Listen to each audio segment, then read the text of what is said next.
Ayo, Shalom.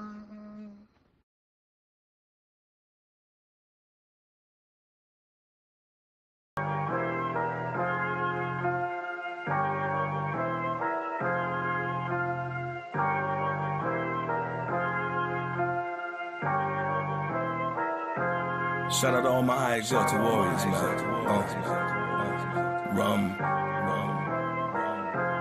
Gadal, Gabaryam.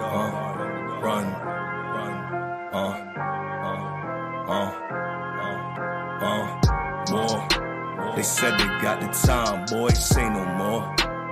Look up to the sky for a flaming sword. I guess no surprise with who they hating on. Ancient war, break them all, then we praise our Lord.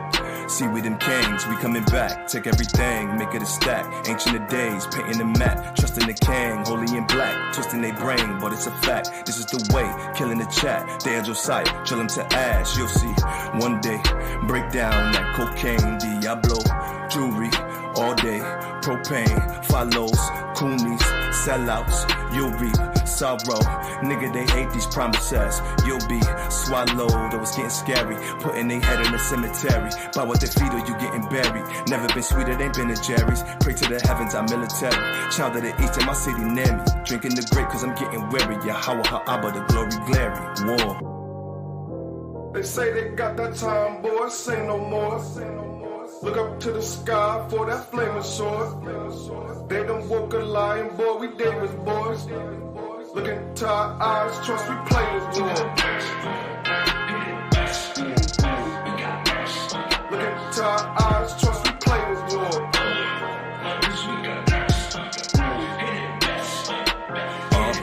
Broke through the chain and I'm running up. Inches of freak, I ain't blunted up. Poured up my heart in the jungle love. The curses of Jake were the mother, bro. Gave me a sword, I was Gideon. Hiding our face, couldn't cover up. It's their day of oblivion. Y'all see me on main and I'm cutting up. Ain't no gang with your army. Yeah, them generals know me. Never no cream in the coffee. Cherub beaming, we soaring. Blue beaming, we zoning. It's just a thief in the night. And we Ezekiel bright. But didn't we give him a warning? SHAMI, YASHARAHLA. Who the mustard car? And be that Gadal. Kodash ha'abah. Russian Kwambaya. Latizaya one. Coming from the heart. Till I join the morning. Don't need a pains, truthfully. Boy, this bigger than you and me. Seeking the book and you'll see that predestined jubilee. And my kingdom of heaven be rooted deep. And I ain't rapping it usually. It's in the blood for mutiny. We bringing the weapon and you gon' see war. They say they got that time, boy, say no more. Look up to the sky for that flaming sword. They done woke a lion, boy, we Davis boys. Look into our eyes, trust we players, boy. Look into our eyes, trust we players, boy.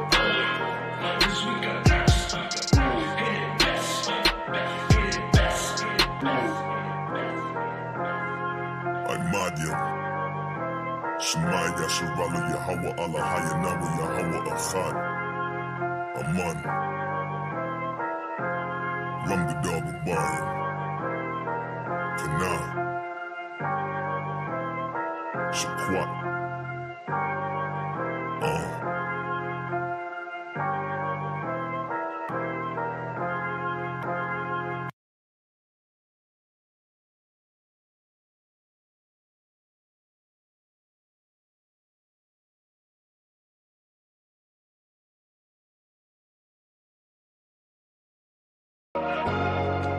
Father told me one day I'll find peace in every way, but in search for a clue, wrong things I was bound to do. For the clouds tell me why, as I grew with strength, Father kept me as I repent. Give me the will to be free, purpose to live is reality.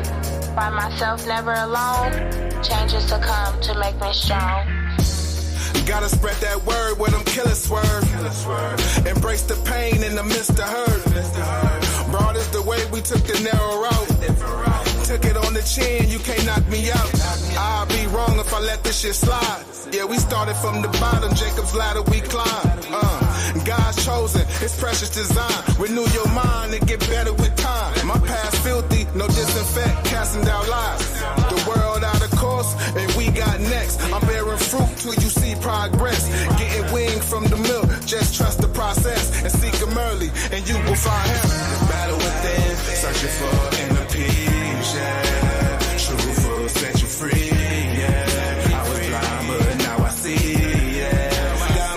steps in the life I lead. Battle within, searching for inner peace, yeah. Truth will set you free, yeah. I was blind, but now I see, yeah. Got my steps in the life I lead. We come from broken homes, no food or no cable. Time to prosper, Lord provides, and He making it able. Most die in these jungle, trying not to stumble. Move on the humble, you see the light in the darkest tunnel.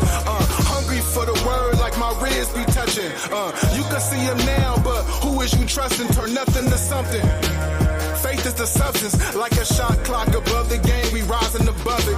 Engraved in the palm of His hands, 10 toes I stand. Salt of the world, they season this blend. You my peace, you my pillar of rest. And being oppressed, eyes on to the stress. Just look around, just know that you blessed. It's battle within, searching for inner peace, yeah. Truth will set you free, yeah. I was blind, but now I see, yeah. Got my steps in the life I lead. Battle within, searching for inner peace, yeah. Truth will set you free, yeah. I was blind, but now I see, yeah. Got my steps in the life I lead.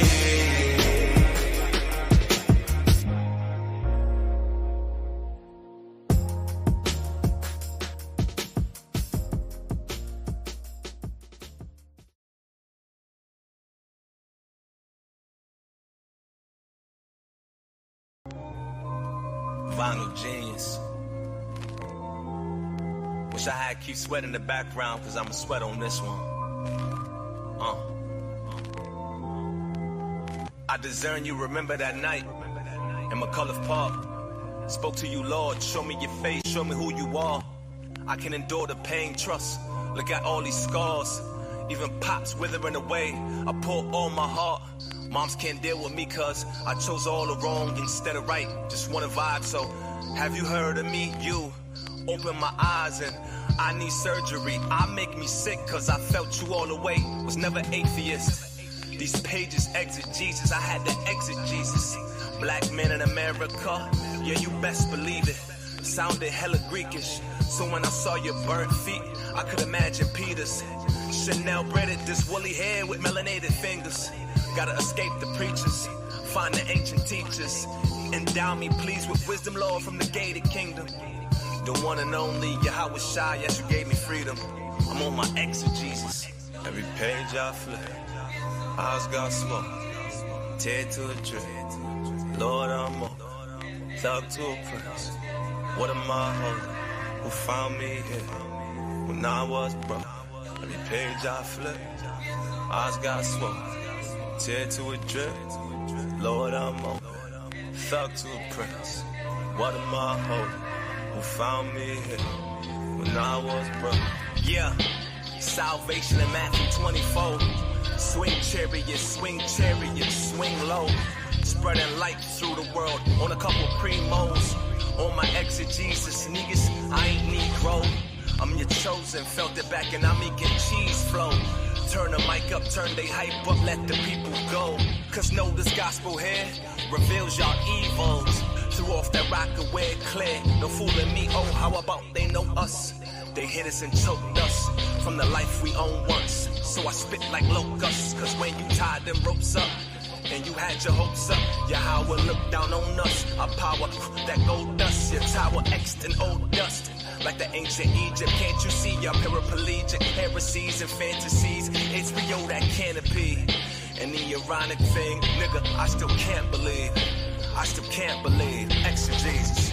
Every page I flip, eyes got smoke, tear to a drip. Lord, I'm on, thug to a prince. What am I holding? Who found me here when I was broke? Every page I flip, eyes got smoke, tear to a drip. Lord, I'm on, thug to a prince. What am I holding? Who found me here when I was broke? Every page I flip, eyes got smoke, tear to a drip. Lord, I'm on, thug to a prince. What am I holding? Who found me here when I was broke? Every page I flip, eyes got smoke, tear to a drip. Lord, I'm on, thug to a prince. What am I holding? Who found me here when I was broke?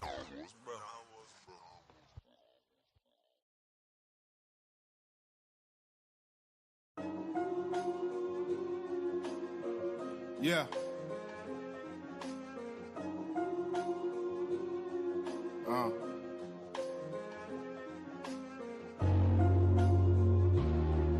Yeah.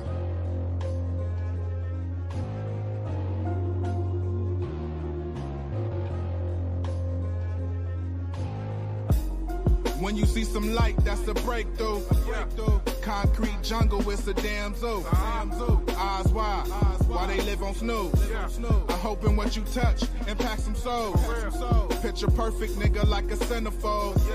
I'm all about my bread, that's the dinner roll. Do it on my lonely, you can send the word. I remember drinking until my speech was slurred. But karma is the bitch, you better treat it right. It's power in these thoughts, she gave me mic. But this your life, nigga roll the dice. Eviction notice, try not to notice. But through your ups and downs, trying to find your purpose. Girded in this truth, blocking evil forces. Good intentions, create your invention. No huddle, 4th and inches. Keep on trying, heart of a lion. Keep on climbing on your way to Zion. Highs and lows, no time to fold. Since the snotty nose, I've been kind of bold. Keep on trying, heart of a lion. Keep on climbing on my way to Zion. Highs and lows, no time to fold. But since the snotty nose, I've been kind of bold. You headed to them streets, trying to fill the void. Trying to box with God, trying to win our Floyd. All these traps, gotta count the joy.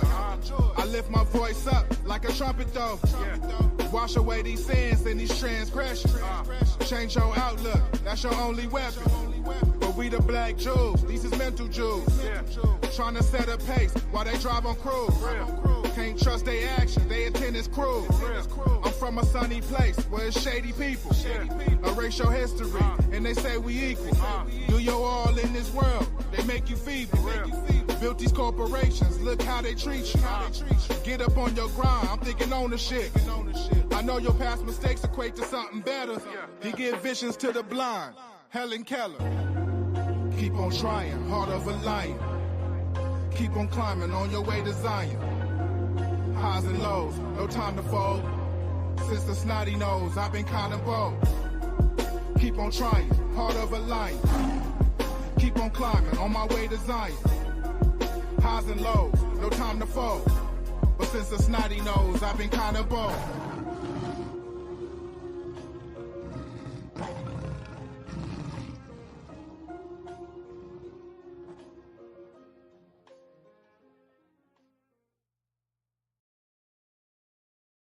Believe in God? Yo, why the fuck y'all get so damn religion-fied thing? Man, look, do I believe in God? Yeah, I guess I do. How else can you have the sun, the moon, and stars and shit like that? Sun, moon, stars, quasars, motherfuckers sound like they're wood checks. Ain't no God. When will it stop? Okay. Another dead Jake from a cop. Another fiend came through the cop. Another deadlock. Another 8-ball in the sock. Another crime scene on Fox. How did this begin? I was so right just to sin. Hear all my thoughts through the pen. The sorrows of men. When you can't go see your kid. Got no food in the fridge. Is this what life is? Blowing out your pain through a cig. Behind all the bills in the crib. Searching for a light. But it's so dark at night. Walk through the blocks with a knife. Roaches and mice, locked up, never get a kite. Come to serve the Lord, better fight. Battle in your mind, hunger pains equate to a crime. Looking all around for a sign. Living in the time where you can't even trust your mom. Rumors of wars, drop bombs, needles, white lines. Christ be the only lifeline. Everything is all about the sign. Leave it all behind. If I shine, nigga, you shine. If I shine, nigga, you shine. If I shine, nigga, you shine. If I shine, nigga, you shine. Deeply rooted, bearing fruits of the spirit. Lift my voice, hoping you gon' hear it. I'm in the spirit, you can't kill my vibes. I'm in the spirit, you can't kill my vibes. And if I fall, still I rise. And if I fall, still I rise. And if I fall, still I rise. And if I fall, still I rise. And I can't question your mercy. That's above the wonders of the sky. And I know through what I've seen, without a doubt you are alive. They say be careful of the angels you entertain unaware. Words out the book of life seem like the thunder here. Thankful for the time now, just to see another year. It's a different type of feeling when you see your brother cheer. Cause we been through the madness, we done seen each other's tears, Lord knows. Through the furnace of adversities, my enemies conspiring and dreaming of them hurting me. Enemies conspiring and dreaming of them hurting me. This is not the battle of flesh and blood. No one seen the judgment. He ain't step up out the ark to check the flood. Sworn under an oath in the Most High's covenant. Live by the creed. All these prophets been my brothers since. Still I rise as the world is scorched. As they torture my ancestors made of me poor. The last days on its way, so we gon' overcome. Only Christ could determine when a soldier's done, yeah. Deeply rooted, bearing fruits in the spirit. Lift my voice, hoping you gon' hear it. I'm in the spirit, you can't kill my vibes. I'm in the spirit, you can't kill my vibes. And if I fall, still I rise. And if I fall, still I rise. And if I fall, still I rise. And if I fall, still I rise. And I can't question your mercy. That's above the wonders of the sky. And I know through what I've seen, without a doubt you are alive. Yeah. Trying hard not to complicate these verses. Soul searching, know these demons out here lurking. Where's your purpose? Cut the grass, see the serpents. Feel the curses, know the devil out here working. Close the curtains, one thing is for certain. We all die one day, but does your soul live? And will he forgive? Only Lord knows this. Tell these clowns settle down, we around. Paint the town red for my ancestors' blood. From the bloodline of Judah, cause my ancestors was. Me and the general, souls identical. Gold flow spiritual, oh so lyrical. Really not your typical Joseph in the physical, Gabaryam from KC. Indians and Chiefs, ride for my people, we the sons of Maccabees. Open up Pandora's box and had to take a peek. No faith without works, you gon' have to take the leap. We the lost sheep from Jerusalem, we weak. Got bros still asleep, I pray for the weak and build with the strong. Just talk to my cuz, he got a lot going on. I told him keep his head up, he just going through a storm. Our family's been torn apart by the drugs. Heart full of slugs, left its mark in the mud.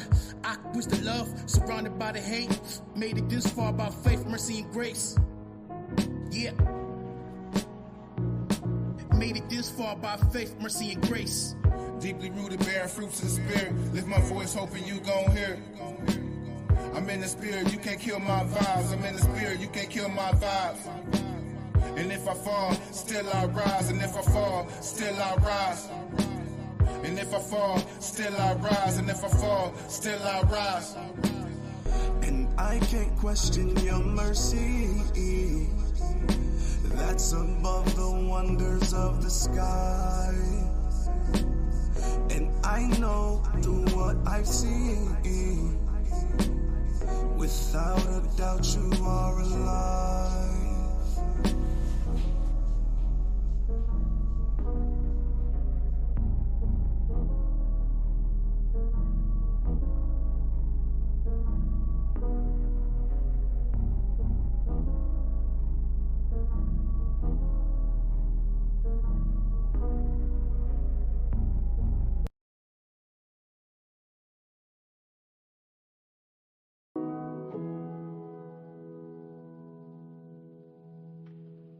Bless the Lord, O my soul, and all that is within me.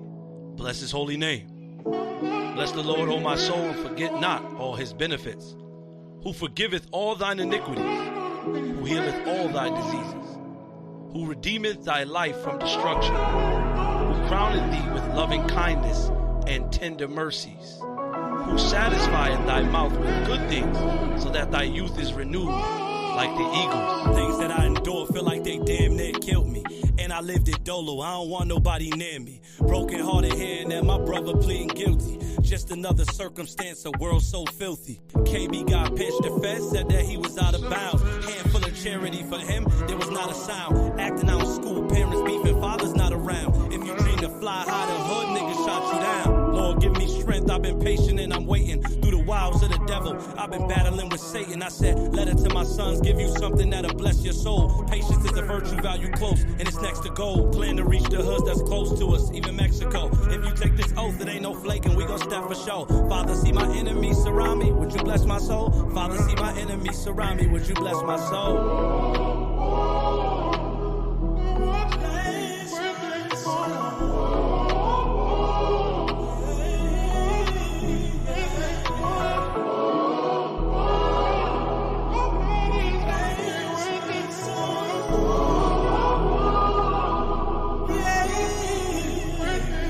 Hard times don't last, surely it's making me great. Just endure the bumpy roads, no need for making mistakes. If we step across the world and it possess you to hate, then you a coward in the cut and couldn't step with the apes. We came from facing our fears many years before puberty. Warfare erupted from the smoke, I told him you and me. As you can see, we trying to build us a legacy to mold our sons into a different kind of pedigree. We defied the fact that life is over from a felony. Praise ye the Lord, won't you sing a holy melody? Living miracles, sparking slander and sparking jealousy. Gotta stand up manfully and move with zealousy. Unmerited favor, that's what all of us got. And none of us know the end, cause we ain't calling the shots. So we flooding the blocks, the goal is giving them hope to reverse the sting of death, and we breaking the yoke. The yoke.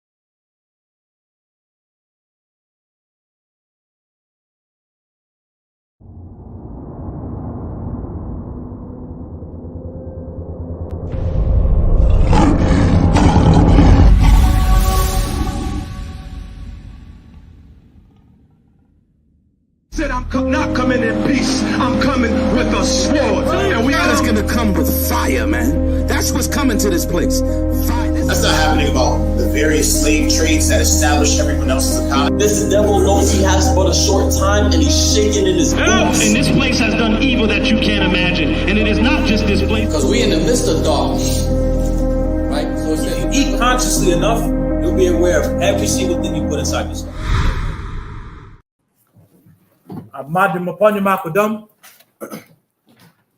This is Mark chapter 12 and verse 29. YHWH answered them, the first of all commandments is, Hear, O Israel, the Lord our God is one Lord. SHAMI, YASHARAHLA, YHWH, AHLAHAYANAWA, YHWH, ACHAAD, Aman.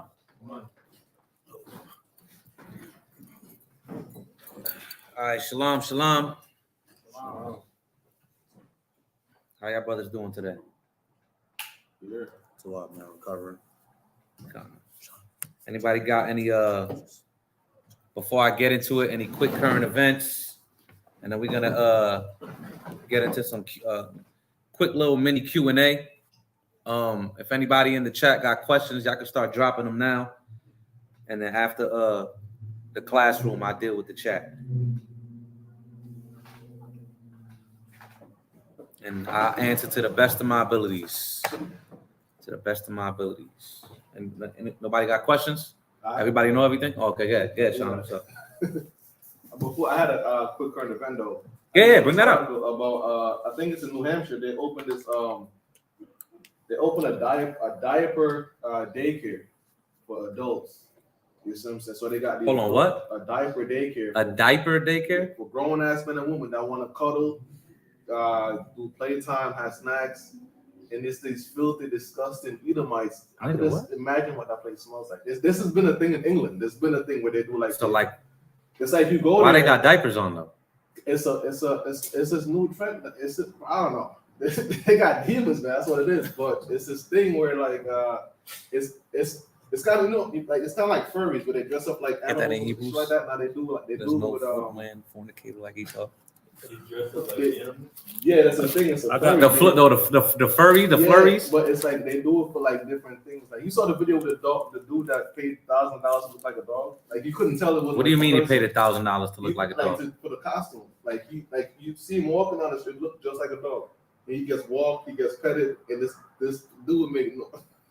What do you mean? I wish I had the video pulled up. But you could pet him. Somebody will walk him at the park. He'll just sit there. He'll whimper. So they take it to different levels. So this other one is with diapers. They go to like it's a diaper daycare. It's a diaper daycare for adults. Just look it up. Let me tell you something. Esau is disgusting. I'm telling you. They think about stuff and wants. it's inexplainable, man. Yeah, read that real quick. Hebrews chapter 12 and verse 16. Lest there be any fornicator or profane person as Esau. There is no fornicator and no profane person like these goddamn Edomites, man. These dudes is disgusting, man. Disgusting. You want to be in a diaper getting why? I think it's pedophilia. It is pedophilia. Like, and then the workers, you gonna come on, man. You gonna really sit there and This is mad. How much are they getting paid? Oh, it's $300 an hour. $300 an hour. Yes, you gotta pay $300 an hour. I got it. And then $200. You got the current event? Read it that, says, man. It says, what's a diaper spot and why it's raising eyebrows in New Hampshire? It says a debate over a new spot is brewing in southern New Hampshire where some residents in Atkinson are taking a stand against the diaper spa, a nursery-like business for adults who role-play as children and, yes, wear diapers. According to its website, the diaper spa is open to all diaper-wearing individuals who seek acceptance. That's enough, man. That's enough. We get the point, man. These dudes want to wear diapers and do freaky stuff, man. Oh. They want to get white. They want to like you. Well, do they use the bathroom in the diapers? Oh no, this is madness. You better. No. A grown man talking about where the wet wipes. This is madness, man. Nah, madness, man. You work there. You will work and you gotta be part of it. Come on. Nah, man, I'm all set. You had a question though? Khan, I wanted to because we know that affliction shall not rise a second time. So you see everything going on, World War III coming off, coming up. You see the market of beast coming out in form of the chip. You see so many different things happening. My question is like, how close do you think it's gonna get to the point of how bad it's gonna get for Israel before we get delivered? Like, is there something like should we stock up on food, canned stuff like generators, gas, like I'm saying diesel, those things? Like, do you think that should be absolutely? You have to be prepared for everything. Get that in Jeremiah. Build ye houses and plant ye vineyards. You always have to prepare for everything. Now, I'm not gonna sit here and tell everybody Jacob's trouble is coming. Jacob's trouble's been here, right? And of course, the world is only going to wax worse and worse, right? Of course. But this is a sign of redemption. Right. But I'm not going to sit here and tell you not to stock up on food. Right. I'm not going to tell you not to stock up on water. You know, I'm not going to tell you to legally get ammunition and do things like that and train in combat. That's what we do all of this for. We don't train in combat just to look cool. Is to prepare for what's to come, right? Read that. And then then we're gonna go to 2nd Ezra. Read that. Jeremiah chapter 29 and verse 5. Build ye houses. Build ye houses. Go ahead. And dwell in them, and plant gardens, and eat plant the fruit gardens, of them. and what? And eat the fruit of them. And eat the fruit of them. So this is talking about that the captivity is going to be long if you read all of this, right? Right. And with the captivity being long, he's saying, build ye houses and plant ye vineyards. That's businesses, right? So of course, you know, a lot of Israelites, why open a business, man? It's gonna get destroyed, man. You know, I mean, if you look at all captivities that Israel was in, we were always prosperous. We were always a successful people. Of course, we were still at the bottom of the food chain, and the curses were still upon us. But even through the curses, the light always shines. Right. You know what I'm saying? Get 2nd Ezra 6 just to show what's to come. Start at verse 20. Start at 19. 2nd Ezra chapter 6 and verse 19. Start at 18. Salaki. Verse 18. Yeah. And it is said, behold, the days come that I will begin to draw nigh. So the days are going to come where the Most High is going to begin to draw nigh. Go ahead. Behold, the days come that I will begin to draw nigh and to visit them that dwell upon the earth. And will begin to make inquisition of them. What they be that have hurt unjustly with their unrighteousness, and when the affliction of Zion shall be fulfilled. So there's a time, hold that, get Lamentations 4 real quick. There's a time where our iniquity is being fulfilled in our judgment. We're living in that time now. This is why you're beginning to see the curses be reversed, why more white people are dying than being born. Like, this is happening right now, right? And if you read Deuteronomy 30, you see us teaching the blessing and the curse. We're doing that on the streets. We were once the kings of the earth, and now we're cursed. Then you see circumcision of the heart, right? And then you see the curses falling upon our enemies. That's the fulfillment of the new covenant, right? Read that. 21. Yep, Lamentations 4 and 21. Lamentations chapter 4 and verse 21. Now, we all know we go to 2nd Ezra 6 for what? Esau is the end of the world. Jacob. Well, Lamentations is going to say the same thing. Go ahead. Rejoice and be glad, O daughter of Edom, that dwellest in the land of Uz. Go ahead. The cup also shall pass through unto thee. You see, the cup is going to pass on to them, right? So the same judgments and curses that we went through is going to be passed to them. Go ahead. The cup also shall pass through unto thee. Thou shalt be drunken and shalt make thyself naked. Go ahead. The punishment of thine iniquity is accomplished, O daughter of Zion. You see, the same thing 2nd Ezra is saying is the same thing Jeremiah said in the book of Lamentations. So the fulfillment of Israel's judgment, and what happens when Israel's judgment is fulfilled, we begin to rise. That's what you're seeing now, right? Jump back to 2nd Ezra. 2nd Ezra chapter 6 and verse 19. And I will begin to make inquisition of them, what they be that have hurt unjustly with their unrighteousness. And when the affliction of Zion shall be fulfilled, and when the world shall begin to vanish away, shall be finished. I mean, you see that happening now. Birds dropping out the sky, fish floating at the top of the sea, right? You got a bunch of plastic in the middle of the Pacific Ocean. You know what I'm saying? You got all these animals dying, everybody killing each other, right? Go ahead. Shall be finished. Then will I show these tokens. The books shall be opened before the firmament, and they shall see all together. The books shall be opened before the firmament, right? This is everything going in your Wi-Fi and everything going on the internet. You know, what are we doing right now? We're spreading the truth, not just to the people who are here, right, in the flesh, but to the highways and byways in your damn Wi-Fi, man. That's the truth being opened before the firmament. Go ahead.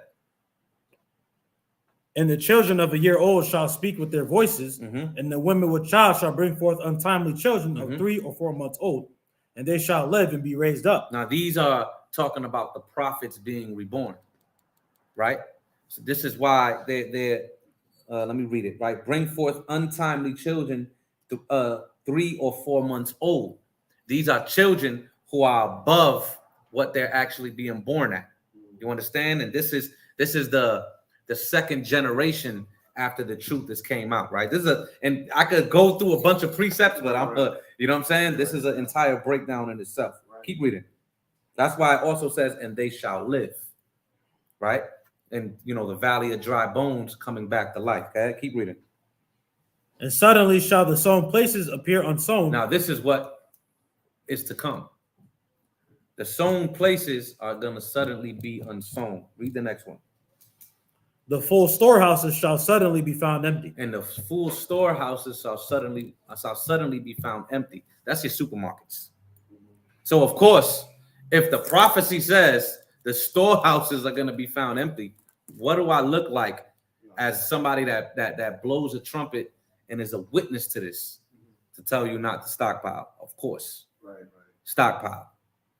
You know what I'm saying? Do what you got to do. Train, be healthy, and fast. Because there will be days you might not have food in times to come. This is the darkness that's coming on this earth. If I can, I just wanted like clarity, and I mean you pretty much gave it to me, but I wanted like clarity in the sense of like, yo, this is what's gonna happen. Or I don't know if you want to say it with such definitiveness, but like we should prepare in this way because things are gonna happen. Because at the end, like we could fast, right, and hold the faith, but like your kids or whatever fast, and like you might, okay, let me get a job for my, you know what I'm saying? Right, so of course. Like, so at the end of the day, like how prepared should we be? Like, is it like yo, there's gonna come a time where, would it be an incorrect statement to say there's gonna come a time where Israel you know, like we won't have access to food, we won't have access to water, to transportation. Like, so we should learn these things, kind of 1999 in a sense. Like, is it that type of mentality to have? Because not like you just, there's so much like events happening. It's like too much to keep up with. Right. So it's like, yo, you know it's happening soon. So it's like, I don't want to freak nobody out. But what I will say is this is prepare for everything to the best of your ability. Right. Don't sit here and burn money on the rooftop saying, you know, the end is coming tomorrow. I know you know why I'm saying that. But what I'm saying is be prepared. I mean, if you see how much water I got in my house, it's ridiculous. Right. You know what I'm saying? So be prepared for everything because times is coming. You know what I'm saying? So I'm not going to tell you when. Right. I'm not going to tell you how fast because I don't know that. I only could line up with the scriptures and see what's going on in the world and show you the current events is actually biblical prophecy. Yeah. You know what I'm saying? So anything else? Abada, you had something? I know you before I cut you off because I know he was first. You had a question? Go ahead. You thinking? Okay. Anybody in the chat had a question? If not, we'll just I guess we'll move on because everybody knows everything. No questions, you know. Say I've read that. Oh, did you have current events? Well, aside from just the one pertaining to Russia and China, but pertaining to that, I read that, and that's some gems in there. Read Tazamak's question. Says,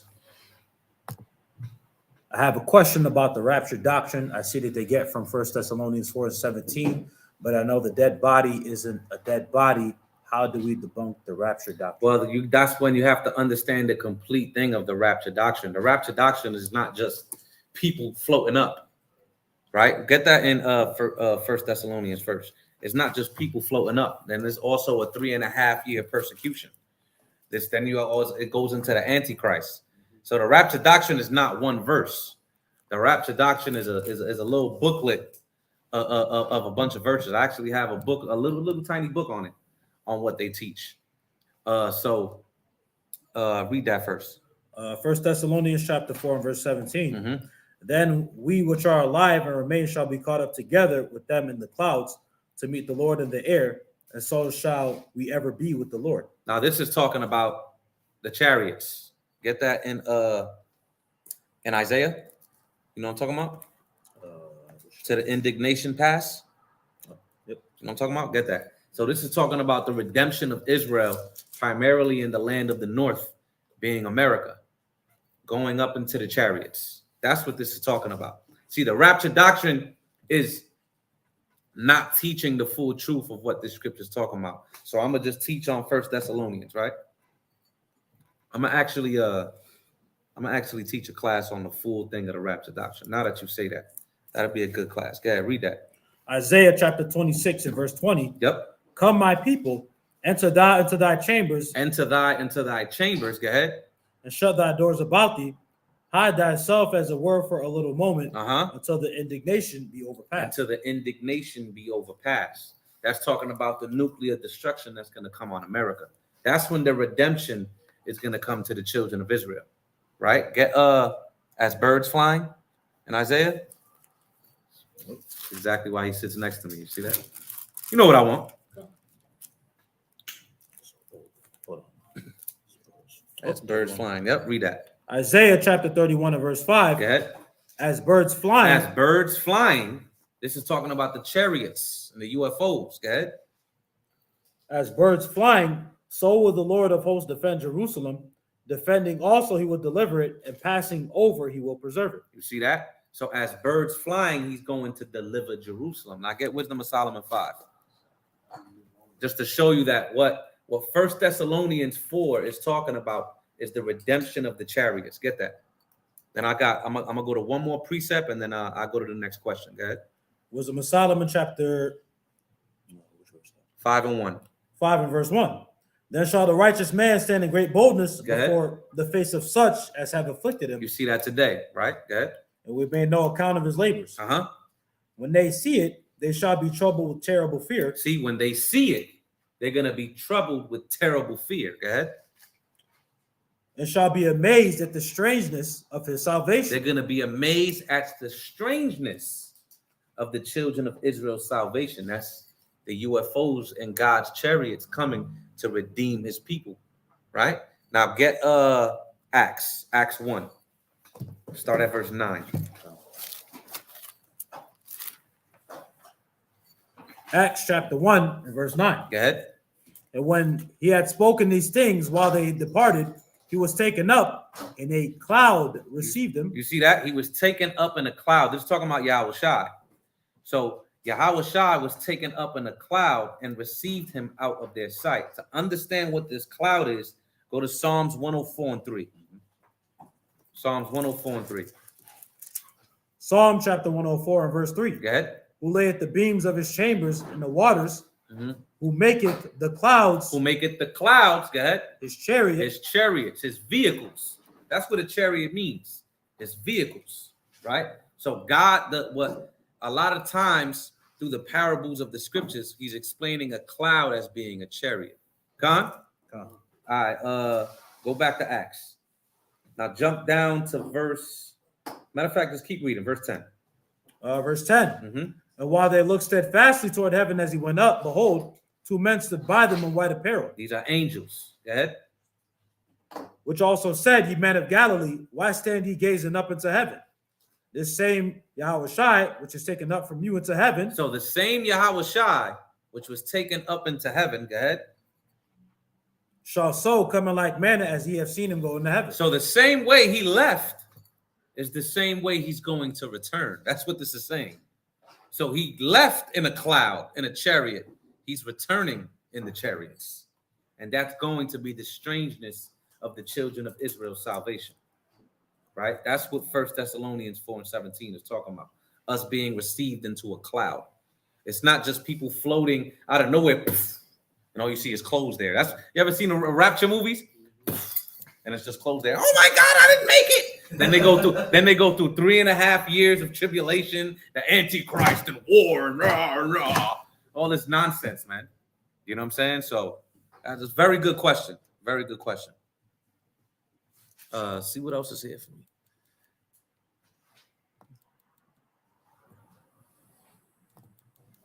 Okay, well, make it a J. Pittman X, Shalom, Yawasap. How do I deal? Hey, Shalom. How do I deal with a Christian? How do I deal with if a Christian hit me up with Ephesians 2 and 11? Oh, let's go. Let's go. It's my favorite. All right, let's go.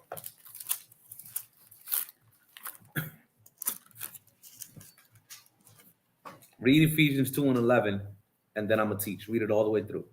Ephesians chapter 2 and verse 11. And then after this, I'll probably take one more question, maybe two, and then I'm gonna get into some current events. Go ahead. Ephesians 2 and 11. Wherefore remember that ye being in past, Islakia, being in time past Gentiles in the flesh, who are called uncircumcision, by that which is called the circumcision in the flesh made by hands. Now this is very simple. If you just understand context, right? Read verse 10. Verse 10. For we are his workmanship, created in Christ Jesus unto good works, which God hath before ordained. Say it again. Which God hath before ordained. Who did God before ordain? The children of Israel. Right. Go ahead. Which God hath before ordained that we should walk in them. Now let's stop there. Let's jump to Ephesians 1 and let's read verse 4. Ephesians 1 and 4. Because remember, this is a letter. This is not, in ancient times, this wasn't a book, a chapter, and a verse. Right. This was one cohesive letter that was delivered to the church of Ephesus. Go ahead. Ephesians chapter 1 and verse 4. Go ahead. According as he had chosen us in him before the foundation of the world, that we should be holy and without blame before him in love. Read. Verse 5. Having predestinated. Having what? Having predestinated. Come on. Us unto the adoption. Unto what? The adoption. Go ahead. of children by Yahawashi Hamashiach to himself according to the good pleasure of his will. So who was predestinated for adoption? Well, Paul says it in the letter that he wrote to the Romans. Read. Romans chapter 9 and verse 3.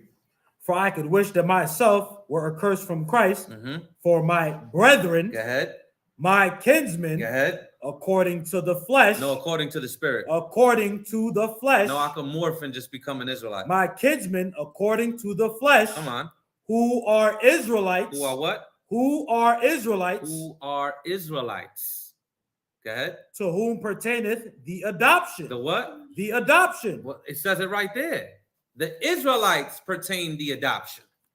Right? Go to get the other one in Galatians 4 and 4. Just for another precept for the adoption.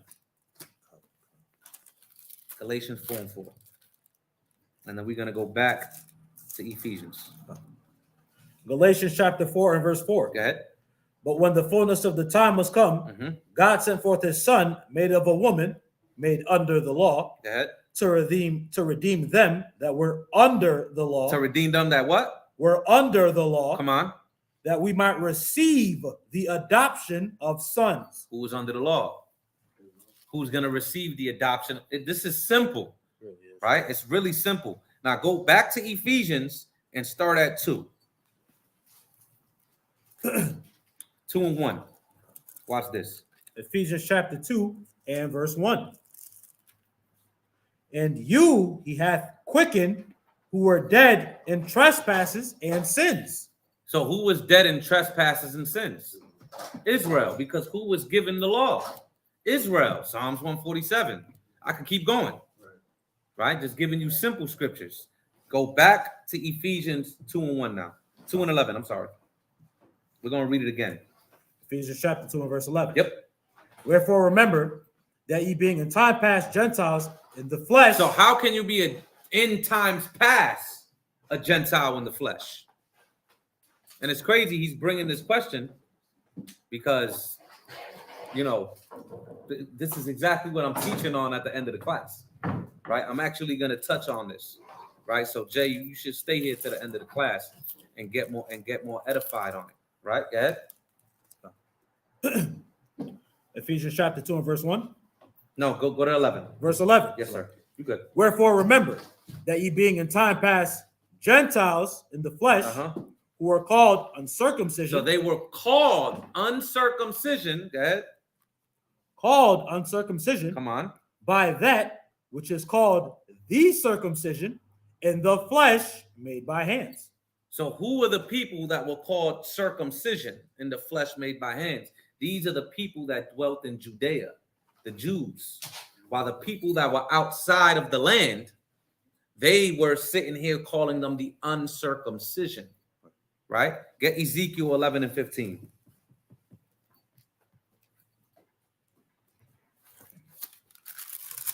Ezekiel chapter 11 and verse 15. Son of man, thy brethren, even thy brethren, the men of thy kindred, and all the house of Israel, holy are they unto whom the inhabitants of Jerusalem have said. So the inhabitants of Jerusalem are saying this. Judea, the Jews, primarily Judah, Benjamin, and Levi, with the little sprinkling of the northern kingdom. Get you far from the Lord. Get you far from the Lord. Good. Unto us. Unto us. Good. Is this land given in possession? Is this land given in possession? Right? Now read verse 12. Yep, in Ephesians, yep. Ephesians chapter 2 and verse 12. That at that time ye were without Christ, being aliens from the commonwealth of Israel. Now, why were there aliens from the commonwealth of Israel? Because they were in sin. They were in idolatry. They were uncircumcised. They were going against God's commandments. This is the entire purpose of YHWH, to bring the scattered and all of the children of Israel back into repentance and underneath the covenant. This is what this is all about, right? Now they say, oh, an alien. Get Psalm 69 and 8. Because what a Christian does is they use words that are ambiguous. and polysemous, meaning they have many different meanings to it, but they don't understand the context. They just go alien. You see it says alien. You see it says Gentile. You see it says stranger. But it's the context that gives the definition on what this word is talking about. Read that. Psalm 69. But of course, I could show you an Israelite being called an alien. Okay? Psalm 69, a psalm of David. A what? A psalm of David. All praises. Okay? So this is David saying this about himself. Okay? Verse 8.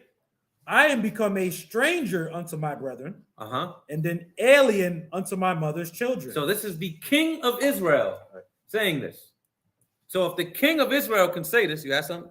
To add, we've been through 1 Samuel. We literally read how this is actually being fulfilled. And in the context he's speaking of, he's talking about Israelites. Exactly. So this is simple to understand. Go back to Ephesians. Ephesians chapter 2 and verse 12. That at that time you were without Christ, being aliens from the commonwealth of Israel, and strangers from the covenants of promise. Strangers for the covenants of promise. Having no hope and without God in the world. Having no hope and without God in the world. Get Ezekiel 14 and 5. All right, Badia, you get 2 Chronicles 15 and 3.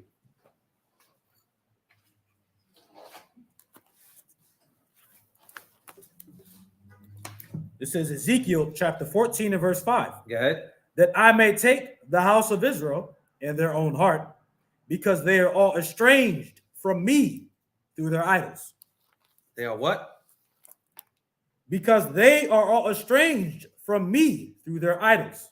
They are all estranged from me through their idols. They became what? Strangers. Read that in 2 Chronicles. This is 2 Chronicles chapter 15, verse 5. 15 and 3. 15 and 3. Now for a long season. Go ahead. Israel had been without the true God. Israel was without the true God. Go ahead. And without a teaching priest. And without a teaching priest. And without law. And without law. Now jump down. I believe it's verse 9. I'm getting there with you. My Bible's a little delicate. I want to rip my pages. 2 Chronicles 15 and 9. And he gathered all Judah and Benjamin. Yep, that's what I want. Strangers. And the what? And the strangers. And the what? And the strangers. Go ahead. With them out of Ephraim and Manasseh. And the strangers out of Ephraim and Manasseh. So this is simple to understand. Israel was without the true God. They were cast away. They're being called strangers. Through idol worship, they became estranged. You see that? It's very simple to understand. Go back to Ephesians. Finish the breakdown on this, and I'll probably take one more question. Ephesians chapter 2 and verse 12. That at that time you were without Christ, being aliens from the commonwealth of Israel, and strangers from the covenants of promise, having no hope, and without God in the world. Go ahead. Verse 13. But now in Hamashiach Yahawashi, ye who sometimes were afar off. Ye who sometimes were afar off. Are made nigh by the blood of Christ. Get Isaiah 56 and 8. Get Isaiah 56 and 8. And I bought you, if you could get me Acts 2, and I believe it's 39. I'm going to go there and check.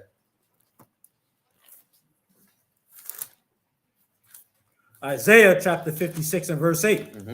The Lord God which gathereth the outcast of Israel. The Lord what? Which gathereth the outcast of Israel. See, the Lord is gathering the outcast of Israel. If you read Isaiah 56 and 1, it's talking about the salvation that is to come. So with the salvation, he is gathering the outcast of Israel, the people that were made afar off, but now are made near by the blood of Christ. Right? Get Acts 2 and 29. Watch this. 39. I'm sorry. This is Acts chapter 2, verse 39. For the promise is unto you and to your children and to all that are afar off. You see that? The promise that is made to you and to your children and to all that are afar off, even as many as the Lord our God shall call. Now, who is he talking to here? This is Ephesians 2. He's talking to, this is Acts 2. He's talking to Israelites. You can see that in Acts chapter 2, verse 5, Acts chapter 2, verse 21, going to 22, that he's talking to the children of Israel. Very simple to understand. Back to Ephesians, verse 14.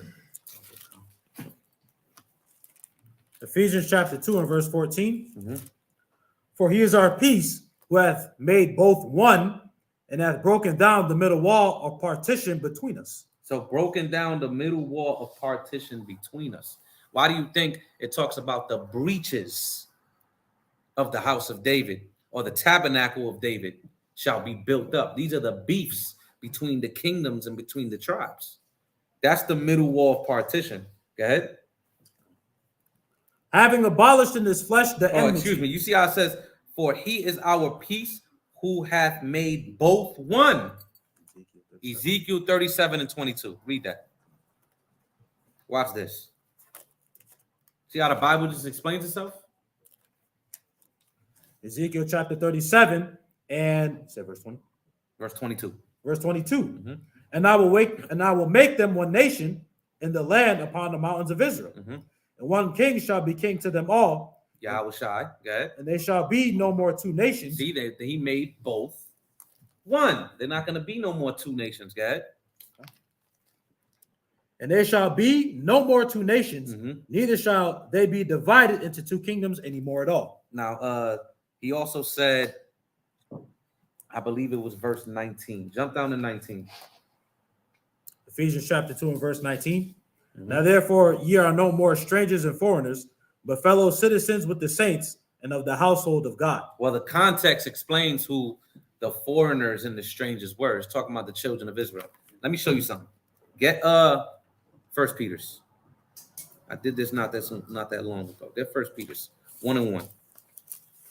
And Ibadia, if you can get me First Peter's 1 and 1 in the NLT. And then I'll take one more question, and then Tazaria ask something. All right, I'll take one more, and then maybe after class, I'll take some more, depending on the time. Yeah. First Peter chapter 1 and verse 1. Peter. Go ahead, Peter, an apostle of YHWH HaMashiach, to the strangers scattered throughout Pontus. To the strangers scattered throughout Pontus. Go ahead. Galatia. Oh, the book of Galatians. Go ahead. Cappadocia. Asia. And Bithynia. Elect. Say it again. Elect. Say it again. Elect. Elect. Who's the elect? Where's the precept? I'll give y'all a second. Let's see who get it first. Look at Manashah Googling. Open up your Bible, man. I knew it was in Isaiah. Yeah, you knew it was in Isaiah. Get Isaiah 45 and 4, man. Huh?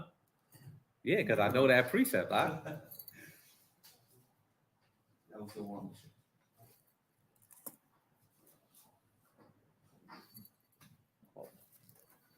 Isaiah 45 and 4.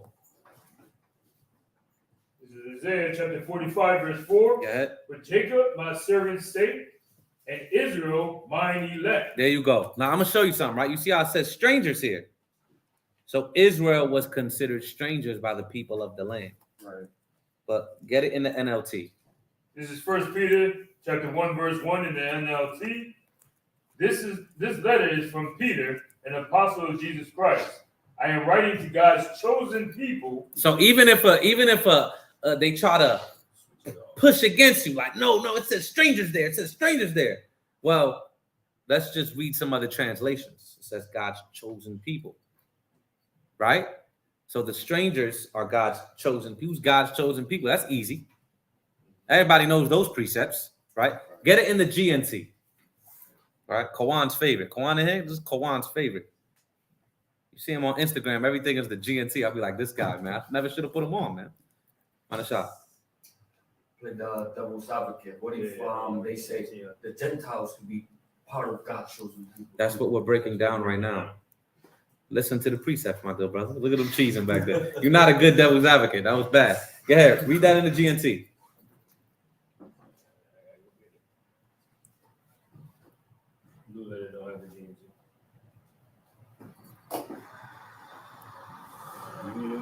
Of course, you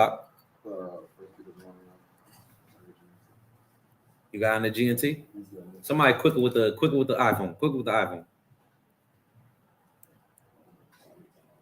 I body over there, one letter at a time. You see the glasses. It's foggy. Yeah, in the GNT. I got it. 1 Peter 1:1 to God's chosen people who live as refugees. Who live as what? Refugees. They live as refugees. Go ahead. Scattered throughout the provinces. They live as refugees scattered throughout the provinces. You see how even the other translations are taking a simple word that they're like, whoa, strangers. It's all about context. You can never let a Christian isolate a verse. They like to say we do that all the time. Why are you guys just reading that verse? What else you want to read? You want to read the whole chapter? It's only going to help me. It's not going to help you. Right? But they do what they accuse us of. Isolation. That's all they do. They isolate a verse. Right? So let's get one more Tazalia had one, right? What's up? Yep. Yes and no. Jeremiah 1:5. Can you use that as well? Or that's talking specifically to Jeremiah. I know it's saying read Jeremiah to nation. Jeremiah 1:5, before I formed thee in the belly, I knew thee, and before thou camest forth out of the womb, I sanctified thee, and I ordained thee a prophet unto the nations. So that's just speaking specifically to him. He's a prophet being to the nations. Yeah, but what did you bring it out for? I just, as far as coupling it with what we're talking about. Nah. Nice try. Sure. Nice try. Trying to get better with that. There was another question? Jay, thank you for thing. Yep. And then No sweat, Jay. Tazalia's. Go to Tazalia's. Boom, he got it. Oh, the curse of Jeconiah sitting on the throne. That was already here. Let's go. That's simple. Ooh-wee. So let's read the curse of Jeconiah. Get that. Jeremiah chapter 20. Dang. Yeah. Jeremiah chapter 22 verse 30. Yo, it this guy's an animal. Good. Thus saith the Lord, write ye this man childless, a man that shall not prosper in his days, for no man of his seed shall prosper. No man of his seed shall prosper. Good. Sitting upon the throne of David, ruling anymore in Judah. Get it. I know there's a precept that says something about the signet. It's in that same chapter. Verse 24. There you go. As I live, saith the Lord, though Coniah, the son of Jehoiakim, king of Judah, were the signet upon my right hand, yet would I pluck thee hence. You see that? So the signet was taken away from his children. I could go into 1,000 precepts with this as well. Just get Haggai 2:23 and just close the book, because through Zerubbabel, this curse was broken. This curse was broken through Zerubbabel, because the curse of Jeconiah was the signet being taken away from his seeds. His seeds. That's why it says his seeds shall be carried away. But then they came back. It's simple if you just read it contextually, right? The only reason why Christians go here is to try to prove the virgin birth. That's it. They just try to prove the virgin birth. So they say Joseph couldn't be it because Joseph is part of the line of Jeconiah. But Jeconiah is also in Luke. So what are we talking about? Get Haggai 2:23. And the conversation's over. Haggai chapter 2 and verse 23. Go ahead. In that day, saith the Lord of hosts, will I take thee, O Zerubbabel, my servant, the son of Shealtiel, saith the Lord, and will make thee as a signet. Say it again. It will make thee as a signet. So it was broken with Zerubbabel. And then his line goes all the way going to YHWH. Going to Joseph, his father, then going to YHWH. That's how you cut it with one verse. Quick and clean. That was fast. I'll probably take one more question. You got something to say? Yeah. Yeah, because when it says in at the end of it, it says, write ye this man childless, a man that shall not prosper in his days, for none of his seed shall prosper, sitting upon the throne of David, ruling any more in Judah. this was not entirely to the kingly line of David. This was literally just to Jehoiachin. Yeah, and his seed. Because if he had kids, because when you read about the account when Nebuchadnezzar came, really quick, in 2 Kings chapter 24 and verse 8, it says Jehoiachin was 18 years old when he began to reign, and he reigned in Jerusalem 3 months. Skipping down to verse 12, it says that Jehoiakim, the king of Judah, went out to the king of Babylon. He and his mother and his servants and his princes and his officers, and the king of Babylon took him in the 8th year of his reign. And verse 14, and he carried away all Jerusalem and all the princes and all the mighty men of valor, even 10,000 captives and all the craftsmen and smiths. I'm not going to continue reading, but the point of it is that none of Jehoiachin's children would become and reign on the throne. Exactly. And he's only 18 years old, so who's he going to put on the throne at such a young age? And at that, he's being carried away into captivity. He went into captivity. Then with Zerubbabel and the temple being built, that curse was broken. He was given the signet that was taken away. Very simple to understand. So it was Jeremiah 29 and what? Jeremiah chapter 22 and verse 30. Is there any other questions in the class? In here, let me see.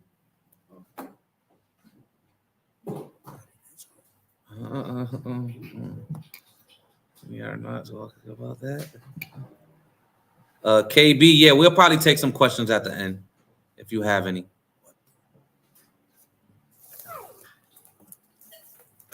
Nobody got questions in here?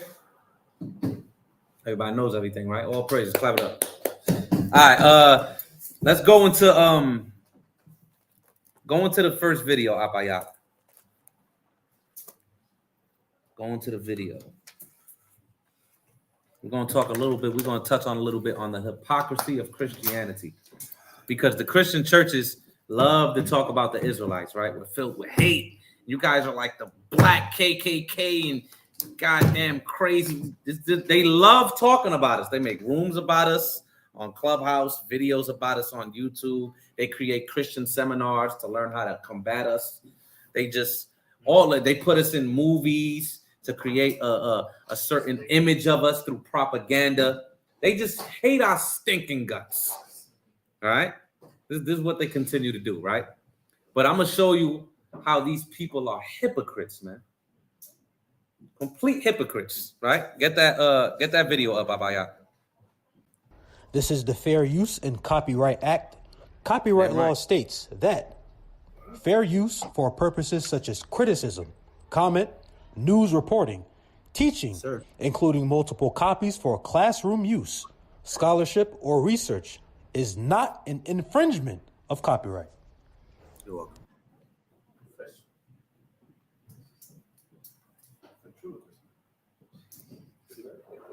See that?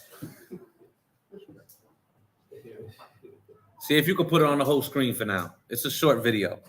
I just want to see if y'all catch it. Start it from the beginning, put it on the whole screen. I just want to see if y'all catch it, right? These damn stinking small hats, man.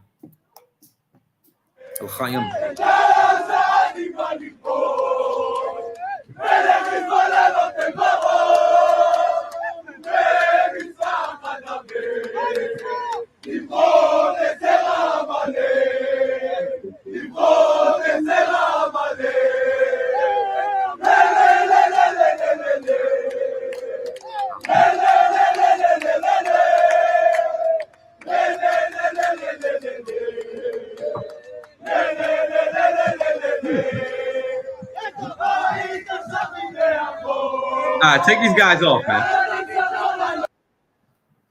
That's crazy. Wipe the seed of Amalek. So they're saying to wipe out the seed of Amalek. Who are they calling the seed of Amalek? Palestinians. So they are committing a genocide. That's what they're doing. They're trying to wipe these people out and commit a genocide. Because of course these people, believe in the Torah and the prophets, right? Put away with the New Testament, right? So they're calling Palestinians the seed of Amalek. Why is nobody talking about this? Why is nobody showing the hypocrisy that's going on? You guys love to talk about us all day. Oh, DNA test. I don't see you asking them for a DNA test. Show me your line. 12 chart is Judah. Show me your line going all the way back to Judah. You never asked that to anybody else but us. Why? It's hypocrisy. Right? Get the next article to show you what's going on in this damn world, man. They know that the salvation is strange, so it's gonna be naturally hard for them to accept it anyway. Right. They see it. So, Absolutely. Absolutely. I'm guessing nobody's questioning them. Like, why That's the point. That's why I'm bringing this up. That's the point. It's to show you that nobody's questioning these people but us. Right. Read that. Make it, you know what I'm saying? There you go. Netanyahu. Look at this. Was Netanyahu's scriptural reference to Amalek a call to genocide in Gaza? He's calling these people in the Gaza Strip and these Palestinians Amalek. He has his soldiers saying, time to wipe out Amalek. Thanks so. Yeah, keep reading. Look, this is January 18th. Yeah, read a little bit of that. On October 28, 2023, Israeli Prime Minister Benjamin Netanyahu stood before our grieving nation and delivered a speech in which he said, remember what Amalek has done to you. He's saying, remember what Amalek has done to you, man. They are calling for a genocide. You understand? Get the next one. They're calling for a genocide, man. Justify their actions of what they're doing. But when we do it, even though we don't kill anybody, we don't harm anybody, we just read. You guys are a hate group. You guys are KKK. You guys are this. You guys are that. You guys are this. You guys are that. What do you mean? All we're doing is reading. Yeah, next article. Yeah, we're a non-violent, that can get violent hate group. Slocky. Read that. Pray you understand. Israel is finally ready to destroy Amalek, but the Christians won't allow it. Go ahead. We are repeating the mistakes of the biblical past because now, just as then, it's not politically correct to do what must be done. To do what must be done. You see how they contradicting themselves? Look at this guy Biden. This guy, I don't know what's up with this guy. Yeah, go down now. This guy Biden, man. Read a little bit of that, okay? In biblical times, the threat posed by Amalek was not entirely destroyed because doing so wouldn't have been prudent politically. What are you talking about? I wish they was destroyed, man. Because the people calling them Amalek is Amalek. That's who they are.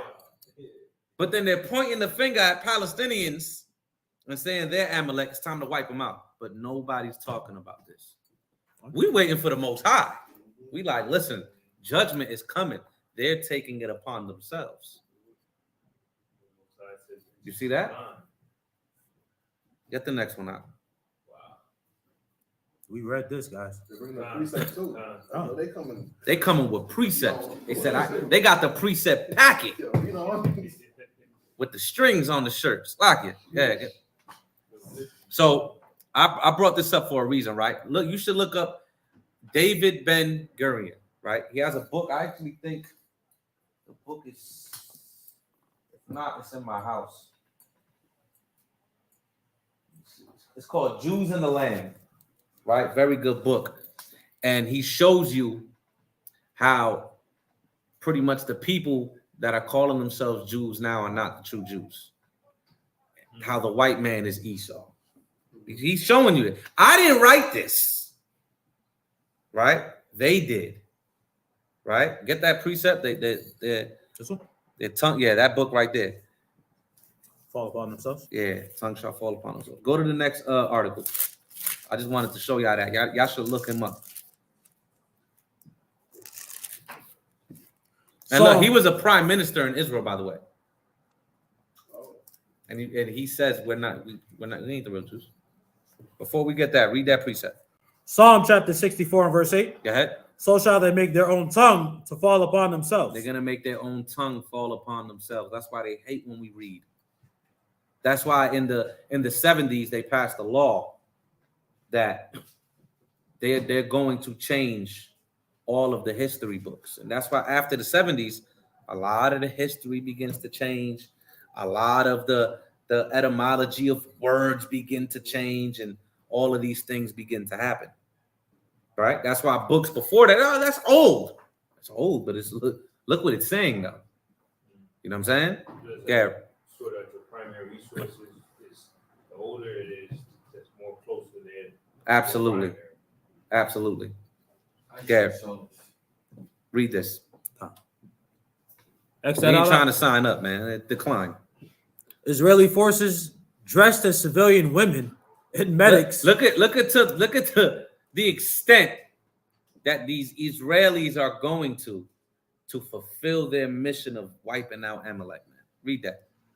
Israeli forces dressed as civilian women and medics killed 3 militants in the West Bank hospital. They went in a hospital dressed up like women and medics and raided the hospital, man.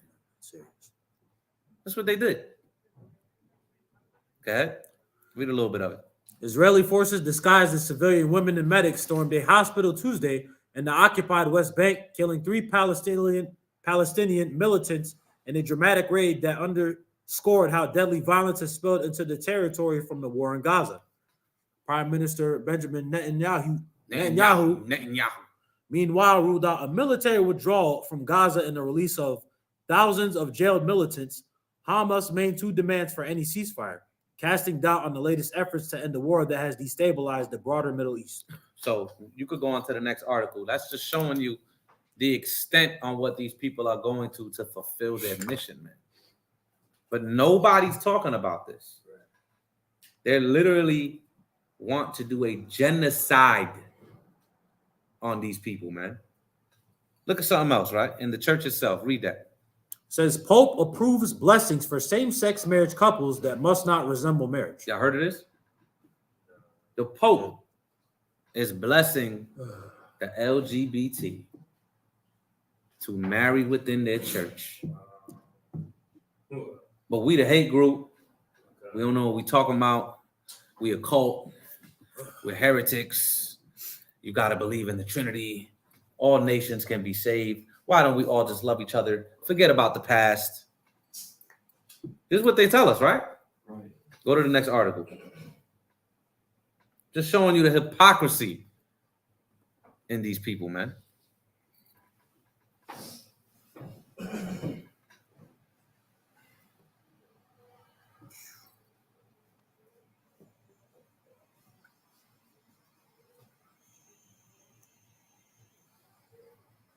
Now look at this, right? Herbert Hoover's resettlement plan for Palestinian Arabs. Anybody know who Hoover is? Hoover, President Hoover. He was an ex-president. Yep. Read that. To show you that this war is not something that's just new. They've been planning this. You know what I'm saying? Read. It says the Gaza and Palestinian Arab situation was terrible to begin with. The number of poor had tripled since 2000 and half the workforce was unemployed. From a 2018 UN report, 53% of their population lived in poverty. By 2022, that figure had skyrocketed to 80%. All right, jump down, right? I want to get to the point and then move on. Keep going. Right there, where it says something beyond. Read right there. Go up.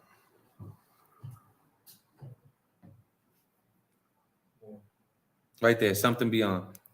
Says something beyond talk is needed to alleviate Gazan suffering. In regard to the talking versus doing syndrome, Herbert Hoover, President of the United States from 1928 to 1932. This is 1928 to 1932. This is before what? World War II. These people went in the land in 1948 with the Balfour Declaration. The Balfour Declaration was signed in 1918. So they've been planning this. This is what they're doing. They just have to play chess and have to, okay, we did this, again, now we're doing this, now we're doing this. Okay, well, now we could go there. Go ahead. Says Herbert Hoover, president of the United States from 1928 to 1932, had said in 1920, "Words without actions are the assassins of idealism." Go ahead. Hoover could never be accused of assassinating idealism. He was responsible for the rescue, feeding, clothing, and resettlement of more victims of natural disaster and war than anyone in history. During World War I, he headed the Commission for Relief in Belgium, which fed 10 million people and carried out Belgian post-war reconstruction. In 1917, Hoover served as U.S. Food Administrator. After the war, President Woodrow Wilson sent Hoover to Europe to direct the American Relief Administration. In 1927, as Secretary of Commerce, he successfully rescued and resettled 300. All right, I'm tired of hearing about this guy like he a god. Go down a little bit. He did this and he did this. You damn devil. Right there. Up. A little bit up. Nor did the plight. There you go. It says, nor did the plight of the Palestinian Arabs escape the great humanitarian detention. In December 1945, he submitted a plan to the Anglo-American Committee of Inquiry on Palestine.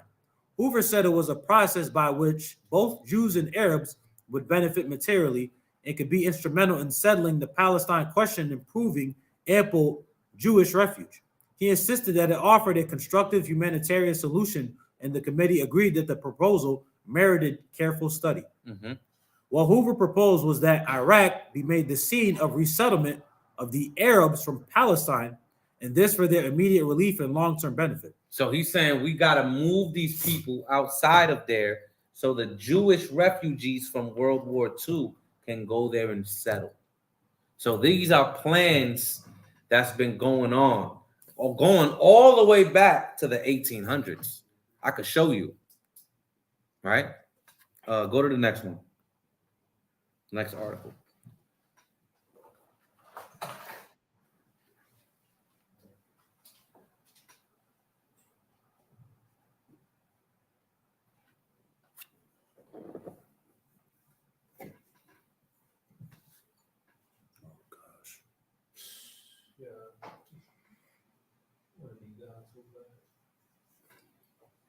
Yeah, read that.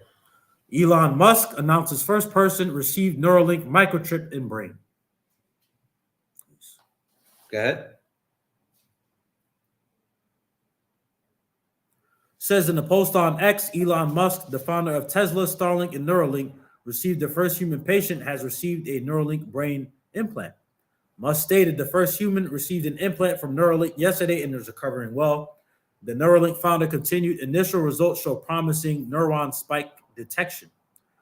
Musk founded Neuralink in 2016 with the aim of creating a connection between the human brain and computers.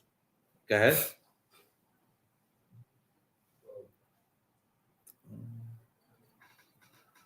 Says just showing you what they're doing, because nobody's talking about this either, right?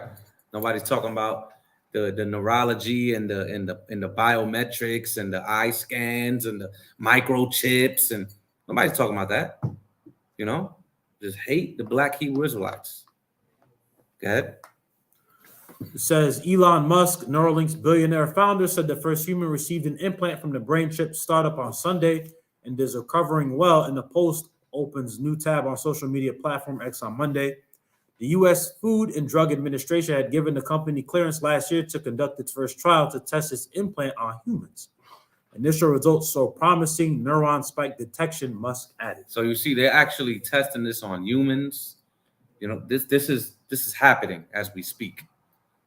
Right? I don't know if you've seen that class a while back that they're literally trying to put a consciousness of a human into a robot. I taught that about a year ago.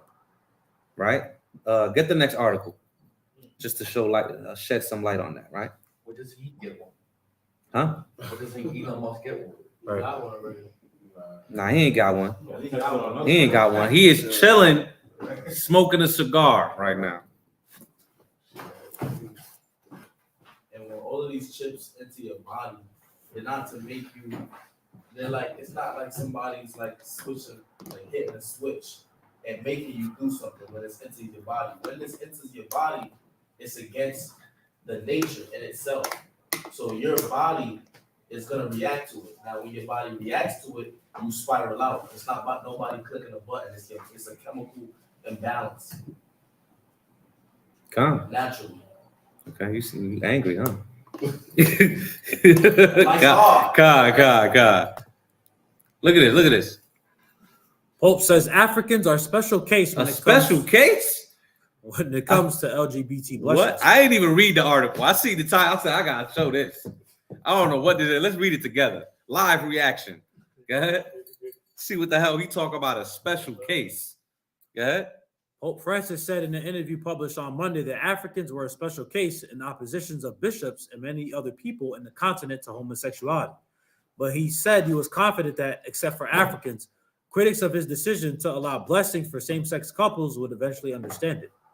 Blessings were allowed last month in a document called, which we just read, Fiducia Supplicans. What does that mean? Anyway, go ahead. Which has caused widespread debate in the Catholic Church, with particularly strong resistance coming from African bishops. You know them Africans, they're like, no. You ever seen that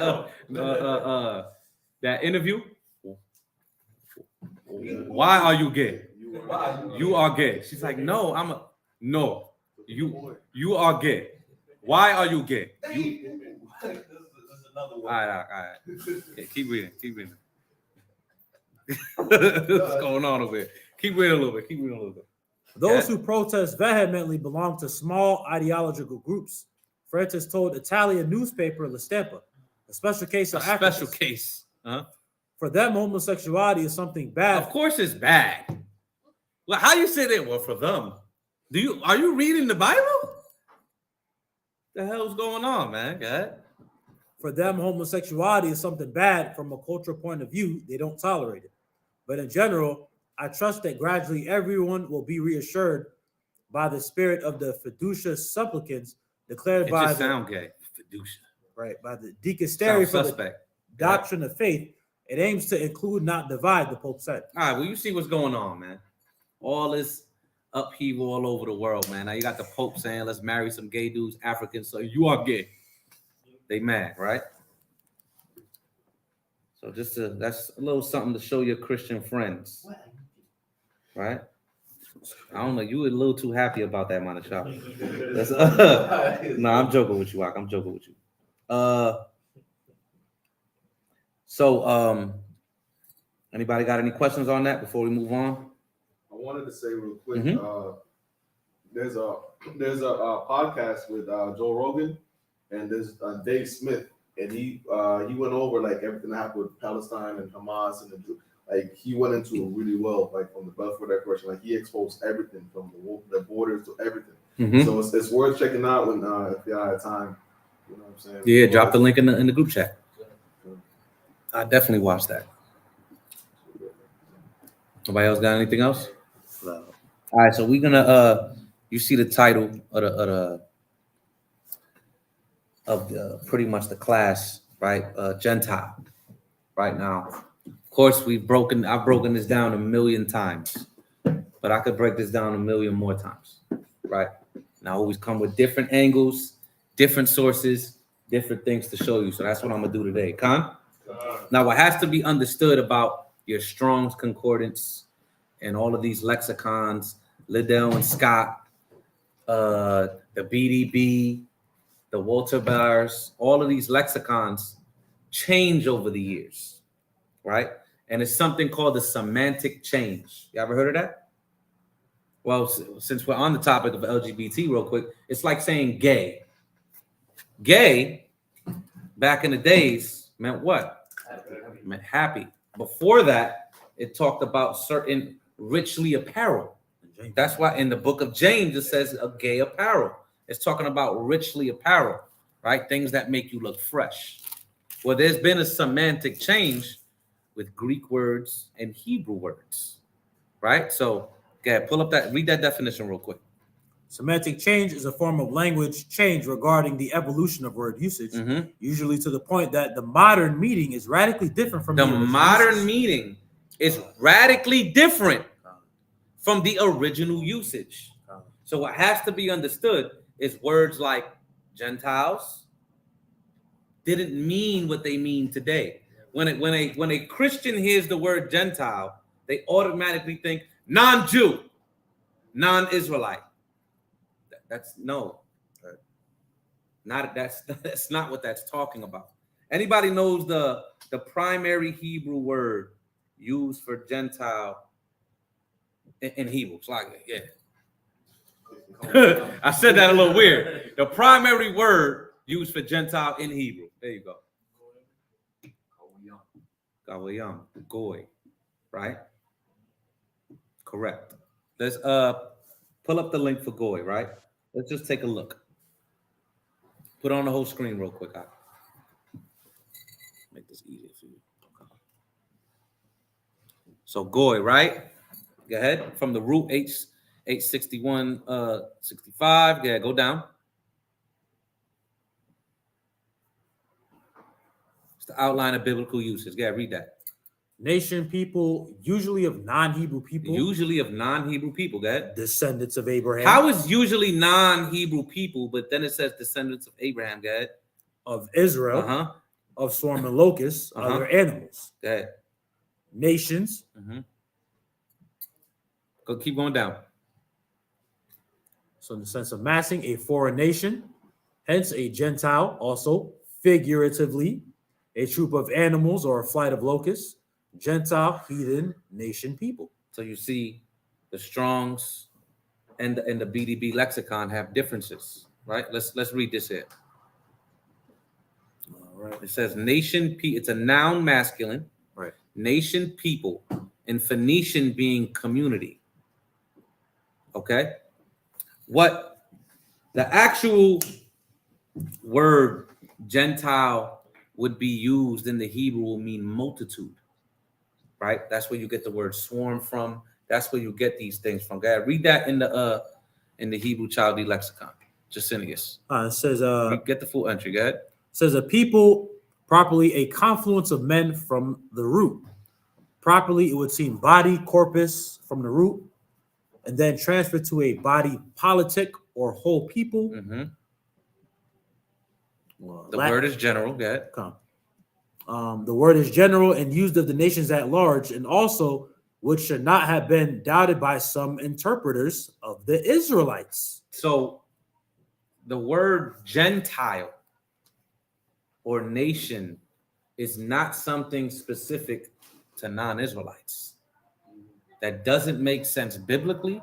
That doesn't make sense linguistically. That doesn't even make sense logically. Because if in your mind, Mr. Christian, Gentile means nation, are Israelites not a nation? Right. It all depends on what? Context. Because context supersedes etymology. It's very simple to understand. Now let's show you some words, right? I mean, some verses. Go to Genesis 10. You could take that off the screen out. Not you, him. Go to Genesis 10.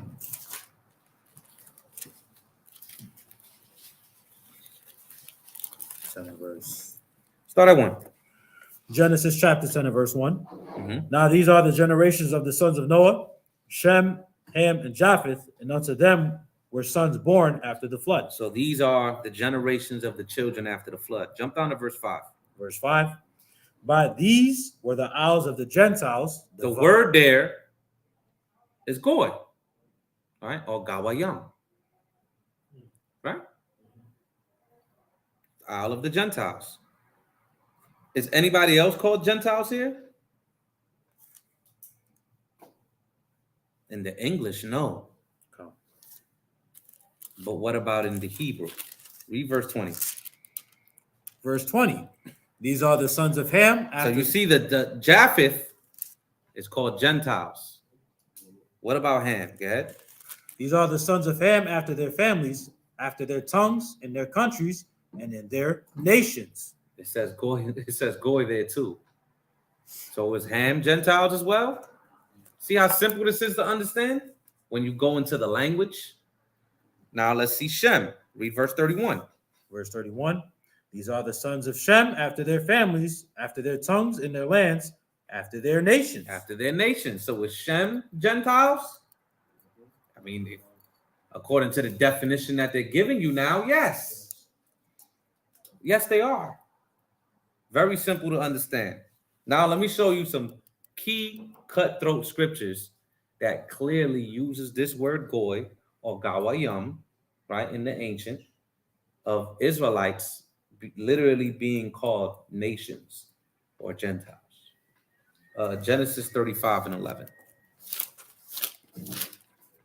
Start at 10. Genesis chapter 35 and verse 10. And God said unto him, thy name is Jacob. Thy name shall not be called anymore Jacob, but Israel shall be thy name. And he called his name Israel. And God said unto him, I am God Almighty. Be fruitful and multiply. A nation. A what? A nation. And a company of nations. A nation and a company of nations. Go ahead. Shall be of thee, and kings shall come out of thy loins. Who is this talking about? Did you not just hear the context? It's talking about Jacob. So out of Jacob, i.e. Israel, a nation and a company of nations is going to come out of him. So are they Gentiles? It's the same. If you want me to play semantics, I could play semantics. It's the same word.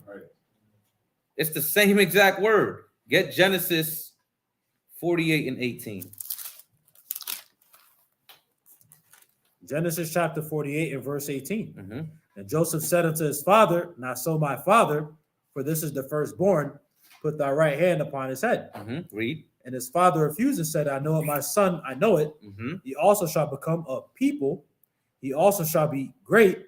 But truly his younger brother shall be greater than he, and his seed shall become a multitude of nations. He's going to become a multitude of nations. See how simple this is to understand? This is literally a prophecy of the scattering of the northern kingdom by the lead of the children of Joseph, Ephraim and Manasseh. You read that in Deuteronomy 33 and 17. Right? Go to I'm gonna show you something. Go to Romans 11 and 25. And then we're gonna go back. Romans 11 and 25. For I would not, brethren, that ye should not be ignorant of this mystery, lest ye should be wise in your own conceits, that blindness in part is happened to Israel until the fullness of the Gentiles be come in. Until the fullness of the Gentiles be come in. See, oh, look at the Gentiles right there. You see that? I got you right there. But why don't they keep reading? Why don't they read verse 1 that says God didn't cast away his people? Then it goes into the parable of the olive tree and the olive branches being broken and being grafted back in, not realizing that Paul already said God didn't cast away his people. So who would he be talking about? But all I got to do is keep reading. Read verse 26. Verse 26. And so all Israel shall be saved. And so all Israel shall be saved. Go ahead. As it is written, there shall come out of Zion the deliverer, and shall turn away ungodliness from Jacob. Go ahead. For this is my covenant unto them, when I shall take away their sins. You see that? This is talking about the children of Israel. This entire parable in Romans 11. But let's go right here in verse 25. It says, until the fullness of the Gentiles come in. And in Genesis 48 in verse 19, look up the word in the Hebrew for multitude. You see how it says, and his seed shall become a multitude of nations. Let's see what it says there in the Hebrew.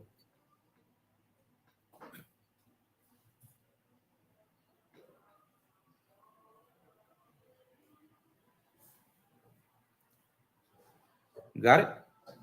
Oh. Got it. 48 and verse 18. 48 and 19. Yeah, 19. Yep. The Hebrew word is H4393. Yep. Mala'at, which is fullness. What? Fullness. What? Fullness. So what was Paul quoting? Paul was quoting Genesis 48 and 19. The fullness of the nations. The fullness of the Gentiles. The multitude of the Gentiles. The multitude of the nations. This is what he was quoting. But when you're trying to write to people in Greek, because that's what Paul was writing in, while reading Hebrew scriptures, he's going to use the best words that he can. You understand? It's just like when you're translating Matter of fact, get that in the prologue of Sirach. It's just like when you're translating something from Greek to English. You're going to use the best words you can. But as men who study, you always have to go to the original language to get the fullness of the understanding on what is being spoken about in the verse. Khan, get that in the prologue of Sirach real quick. Prologue to Sirach. For the same things uttered in Hebrew and translated into another tongue hath not the same force in them. And not only these things, but the law itself and the prophets and the rest of the books have no small difference when they are spoken in their own language. You see that? So, of course, they're going to lose certain power and certain meanings, right? This is why you have to go into the original language. Madasha. If you ever look at a movie, and in certain movies they have a language, they translate The subtitles. They translate it to certain languages. Like, let's say they say a joke in a movie in English that has a punchline, and sometimes even in Spanish movies they have to change the different jokes because it doesn't have the same punchline. Like, you can see that, and I've seen it in certain movies translated from Spanish. Like, wait, they didn't say that. That's a fact. That's a fact. That's a very good point. And that's just English to Spanish. Imagine Hebrew to Greek, ancient Greek at that, right? And then ancient Greek, the Koine Greek, into English. They're going to use the best words they can, right? This is why even in the prologue to the KJV, they literally say we tried and managed our best in this translation, and do not be dogmatic. Y'all remember when I brought that up? You can't be dogmatic. Search for yourself. The translators literally said that. But Christianity has brought in dogma. You understand? Get Isaiah 11. And if brothers got any questions and points to make, y'all always could raise your hand and let me know. Go ahead. 11 and 10. Isaiah chapter 11 and verse 10. Go ahead. And in that day there shall be a root of Jesse, which shall stand for an ensign of the people. Which is YHWH, right? Go ahead. To it the Gentiles seek. To it shall the Gentiles seek, and his rest shall be glorious. See, right? I've seen Christians go here. You see that? To it shall the Gentiles shall seek, brother.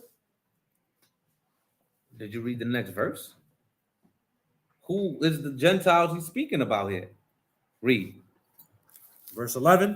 And it shall come to pass in that day that the Lord shall set his hand again the second time to recover the remnant of his people, which shall be left from Assyria, from Egypt, and from Pathros, and from Cush, and from Elam, and from Shinar, and from Hamath, and from the islands of the sea. And he shall set up an ensign for the nations. It shall assemble the outcast of Israel. How shall what?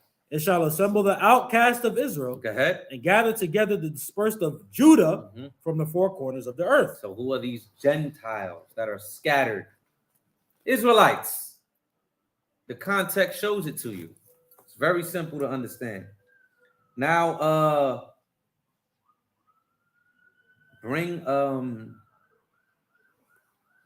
go to the next one, the next link I sent you, just to show you something real quick. Go more into the meaning of these words, right? Look at gentilis, right? Which is a root of the word Gentile, right? Let's see what this says. Go down. I want you to just read these definitions, right?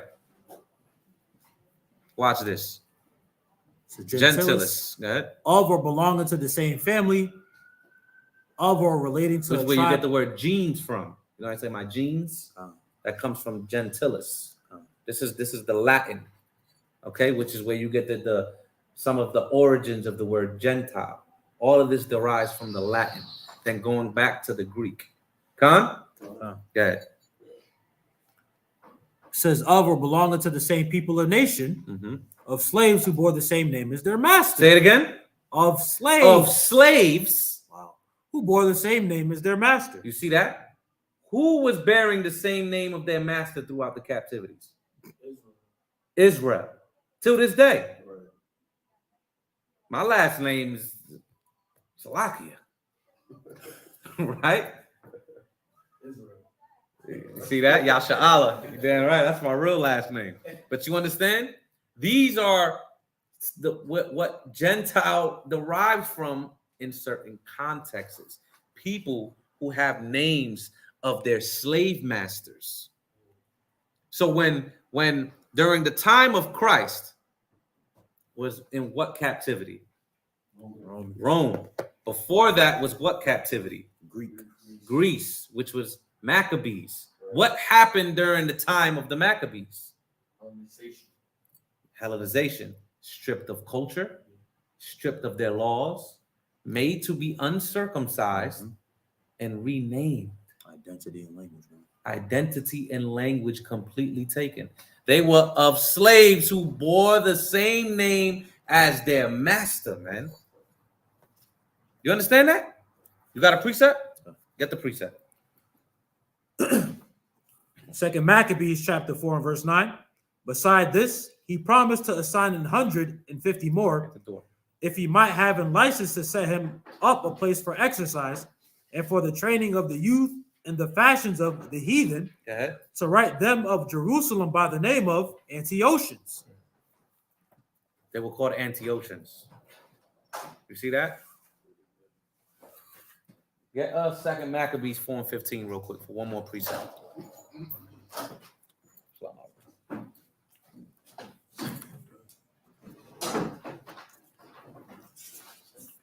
Second Maccabees chapter 4 and verse 15. Go ahead.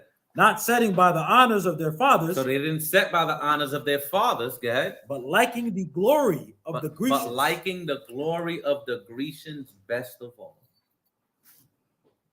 You see that? That's why you have people like Cornelius. Titus. These people who had Greek name, Luke. These people had Greek names, but they were Israelites who were under Greek captivity. Very just like today, there's nothing new under the sun.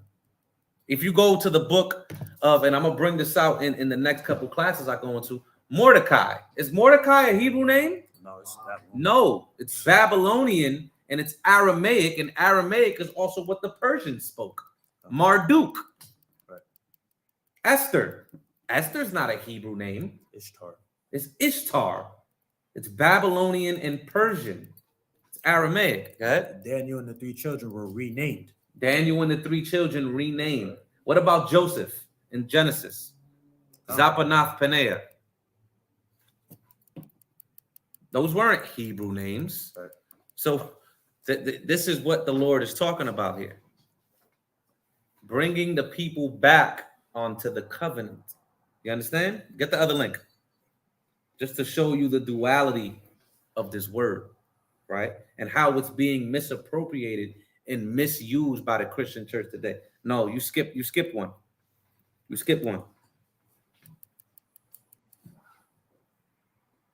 Yeah, you're missing one, my good brother. You'll see it in the link if you go back to everything I sent you. Gentile on Edamon Online. Just put it up. I want them to see it too. Come.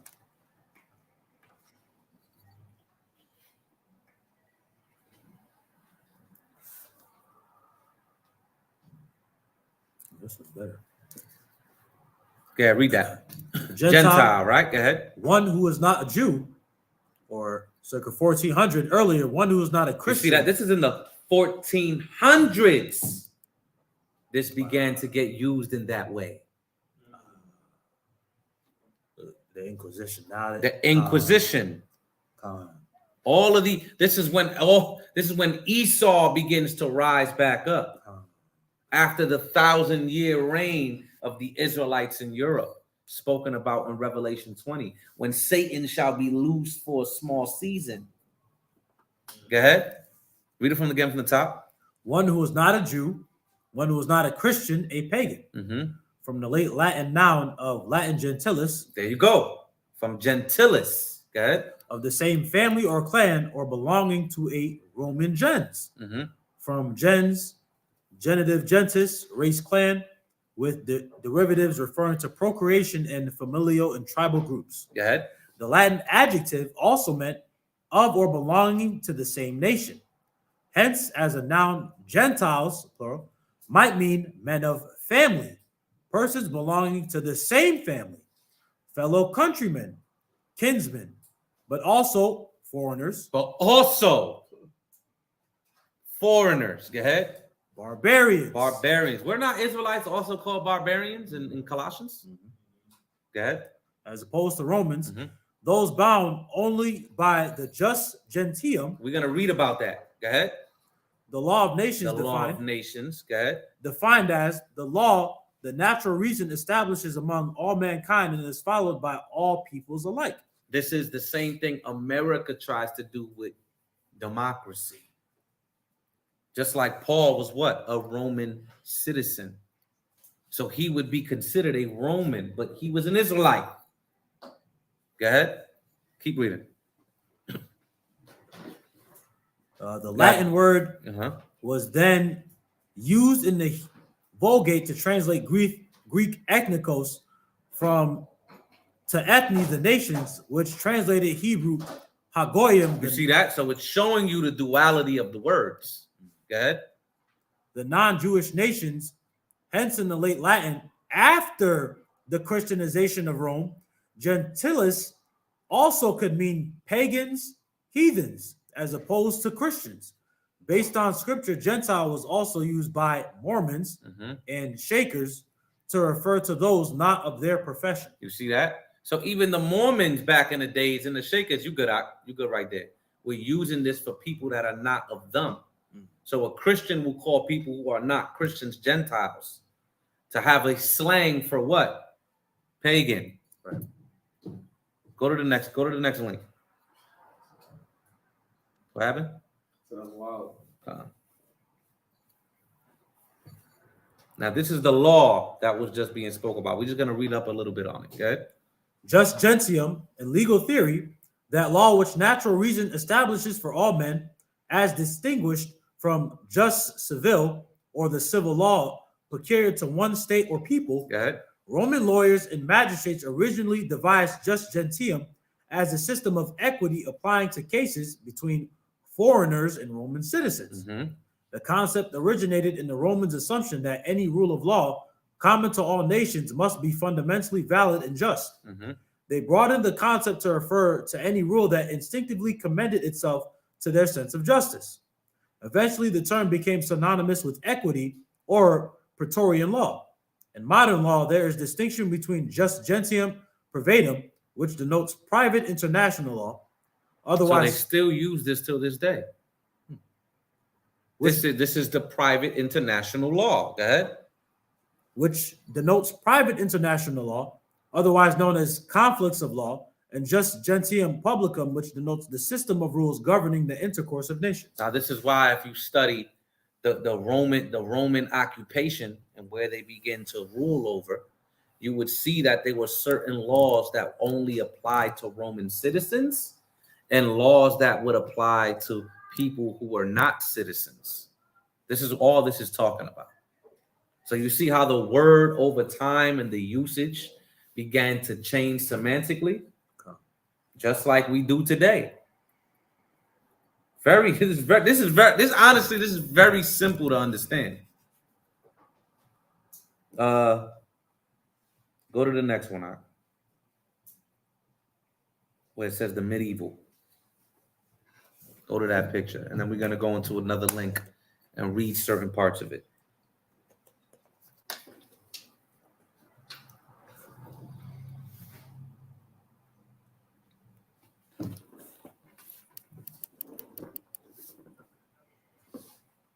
Nope.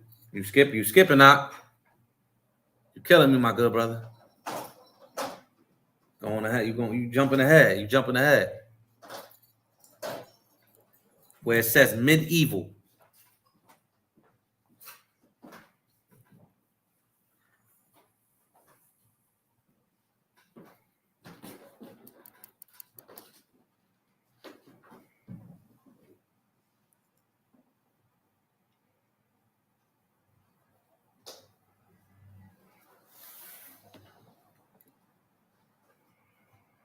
All right, so this is, you see the sage there, Ibn Ezra, right? He wrote this in the Middle Ages. This is commentary that he wrote, right, on Genesis 48 and 19. We just read that, right? Now, this was during the occupation of the Moors in Europe. So this is also what the Moors in Europe were teaching, right? And who were the Moors? Come on, there you go. Read that. Come. It says, many nations will descend from him, Ephraim. That is, the word fullness, mellow, connotes abundance, the phrase meaning, his seed will become the abundance of nations.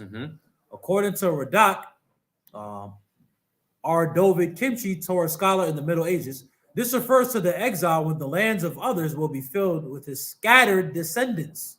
You see that? So this is a prophecy. This is just to show you, because they don't like to listen to Israelites. They don't like to listen to us. So I just got to show you that they also taught this back in the days. I could show you this even in the reformation of the Christian churches going against Catholicism, saying salvation was only for Israel. I could show you that, which I will soon. Not in this class, but I'm going to have to bring all these sources back out. Right? So now go to the link. Go to the link, right? This link is Frank Nettle, which is an extremely controversial person. Extremely controversial. The Christian churches love to bash this guy. A lot of his work is actually hard to find. I'm glad that this is still up. Who's the other controversial guy? Was it Marcion? Yeah. So put it on the whole screen out so they can see it. Read where it says origin of the word Gentile. We're gonna go there. We're not gonna read all of this. We're gonna jump around, right? Because this is a very long article, okay? It says origin of the word Gentile. The word Gentile does not come from either the Hebrew language or the Greek language. The word Gentile is coming to the English language from the Latin language. The Latin word we gen. just read that, right? From what? Gentilis. Go ahead. The Latin word gens or gentis means a family, a clan, a stock of people, a race, a tribe of people, a nation. This is the root from which our English word Gentile has been formed. Now, it should be immediately apparent that gens has a considerable scope of meaning and of application. In the plural, gentes refers to multiple races, tribes, and nations. The plural Latin word gentes is most assuredly not restricted to any particular ethnic or racial group of people. See? It's not prescribed to anybody in particular. This is why anytime you ask a Christian, but the Gentiles, okay, who are they? Why you only go to words that are ambiguous? You can never show me a word that says Esau shall be saved, or Moab shall be saved, or this shall be. Never, it's never a nation. It's only a word that's ambiguous. Go ahead. However, that is not how the English word Gentile is used in the Church of God today or in our English language translations, is it? When the people of the church use the word Gentile, then they wish to make a racial distinction. So the commonly accepted meanings are, number one, all of the racial descendants of the man Jacob are Israelites. You gotta scroll down now. Go ahead. Two, all other human beings are Gentiles. So this is what's being taught in the church. These are Israelites. Everybody else is Gentiles. It's a complete false way of using the language. Go to where now. Start reading where it says a common form of division. It is very common human practice to divide all people into two groups, us and them. The us can refer to our family or our team or our club or our state or our nation or our church or our ethnic group, etc. And then the designation them refers to everyone else. I am reminded of the musical Oliver with the song Consider Yourself One of Us. That's when we extend an invitation to one of them to be accepted as a member of us. Go ahead. This tendency to view people as us and as them is especially noticeable on the national level. Almost all nations do this. It is common to have slang words. Say it again. It is common to have slang words. They were what has to be understood is there. If we are the people of the book, do we speak in what they call Ebonics today or slang? You don't think the ancient people of Israel will? So they will begin to label them what? It's a Gentile. It's a damn Gentile. That nigga's a goy. Why? Because you're acting like them. You're in the manner of them. It's almost a holier than thou type of spirit. Right. Like you bring, just like when Paul was bringing into, he's like, you bringing in these niggas ain't circumcised. These dudes was idol worshipers a week ago. And the apostles had to say, listen, they're repenting. You never read this in the prophecies, and they was getting cut. Right? Go ahead, keep reading. It is common to have slang words for foreigners of certain nationalities. Almost invariably, such slang designations are condescending and derogatory. Now jump down to where it says to refer to all those. To refer to all those. Not you, Ak. You good. Stay right there. To refer to all those in other parts of the world who are not part of our nation, we have words like foreigners, and aliens. These are emotionally neutral words.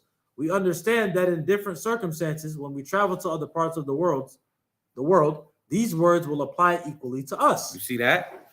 This is very simple to understand. Right. Jump down, not you, Abayak. Stay right there to where it says, no, that's not. No, matter of fact, but this is not how the word Gentile functions. Read that. But this is not how the word Gentile functions, is it? If you are a Gentile, then that designation sticks with you, and you will be a Gentile wherever on earth you may be. You can be a foreigner in our country, and we will be foreigners in your country. But it is not that you are a Gentile when you come into our country, but that we are Gentiles when we come to your country, is it? No, that's not how the word Gentile functions. We feel that the word Gentile will never apply to Israelites, no matter where we are on earth may be. So like no matter where on earth they may be. So Gentile is not really a synonym for foreigner, because there is no reciprocity of application for the word Gentile. Go ahead. We'll look at the Hebrew word and the Greek word shortly, but for now, I will just mention that the designation Gentile was basically a slang term invented by the Pharisees. It was a slang invented by the Pharisees. So if you read a lot of the work of the Pharisees and if you study them, these were the pompous people in Israel who are looking at the people outside of the land and the people who are not following them, and they were calling these people who were Israelites Gentiles. Good. The Pharisees did not invent a new slang word. Rather, the Pharisees attached a slang meaning to a perfectly legitimate Hebrew word. The Pharisees did the same thing that people in our age have done when they assigned the meaning of homosexual to the word gay. More on this later. You see that? Now go to where it says the Hebrew word goy and goyim. We're going to read a little bit of it. The Hebrew word translated as Gentile in the Old Testament is goy, with the plural being goyim. Throughout this article, I will present these two words, goy and goyim, to indicate whether we are dealing with a singular or with the plural of this word. In those cases where a statement applies to both the singular and the plural forms, I will write goyim. But here is the basic point we need to grasp. The Hebrew word goy only applies to a group of people. The word goy never describes a single individual. That's the same as our word nation. So it's like in the root of the word goy, you can't say he's a goy. But you know, Jews do that today because they're using a slang. The fake Jews, he's a goy, a goyim. I've literally heard that in Brooklyn, a goyim, right? This is the same thing the Pharisees were doing to Israelites outside of the land. Jump down to where it says both of these words are emotionally. You scroll down. There it is. There it goes right there. Go ahead.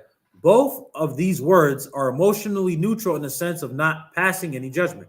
The reader has no way of knowing whether the nation or the people being referred to by this word goyim stand in a good or bad relationship towards God in heaven. It is always the context in which these words nation or people. Always the what? It is always the context. The context. Go ahead. In which these words nation or people are used that has to show us in what relationship these people stand with God. The English word heathen, on the other hand, is a word that makes a judgment. People designated as heathen by definition do not live by the laws of the true God, and frequently there is also the implication that a heathen lacks culture or moral principles. Now, heathen in the scriptures in English is either ethnos or goy. So this is how the slang was being used. So in the same way, we got you a heathen, man. It's how the Pharisees were saying it, goy. Good. As I said, the word heathen passes a moral judgment about the person so described, and heathen is not a correct translation for goy. The English word Gentile, likewise, makes a judgment. People designated as Gentiles are deemed to be non-Israelites, with a certain amount of put down being implied. Nobody in the churches of God, no minister, no lay member, has ever at any time used the term Gentile to express deep respect and courtesy and politeness towards the people he referred to as Gentiles. The word is never intended to be an expression of respect or a compliment. The word Gentile makes a judgment in the same way that the word heathen makes a judgment. But that is not what God really intended. What God himself repeatedly used this word goy throughout the Old Testament. All right, now scroll down, right? We're going to go to another part. Scroll down. Keep going. Keep going. Keep going. Keep going. Keep going. Keep going. Keep going. Keep going.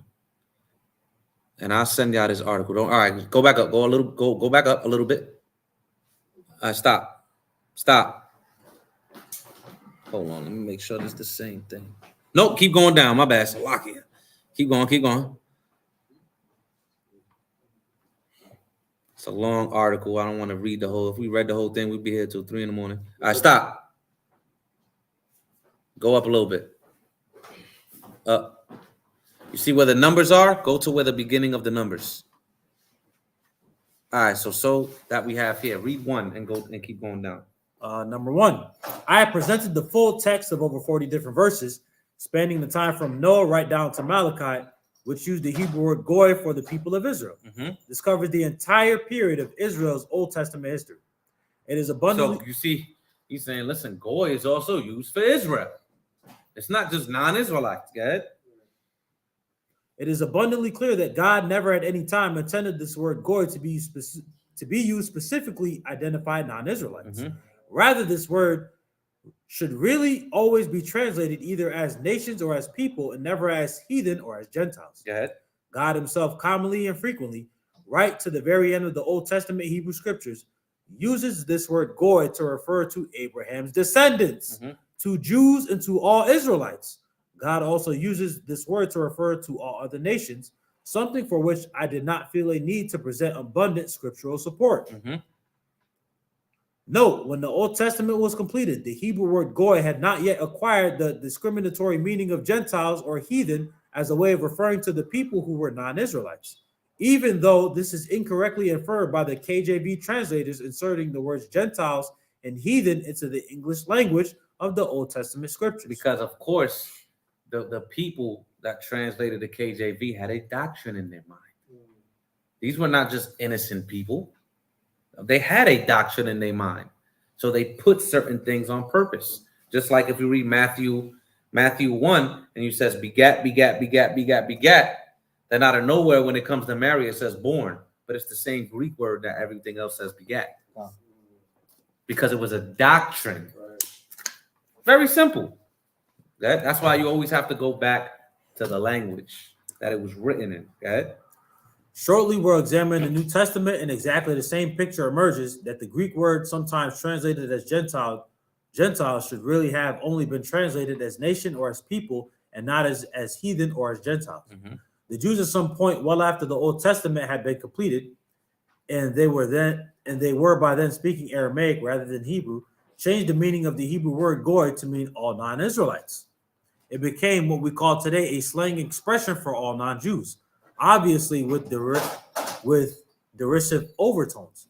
The Jews did not want this word goy to be used in reference to themselves.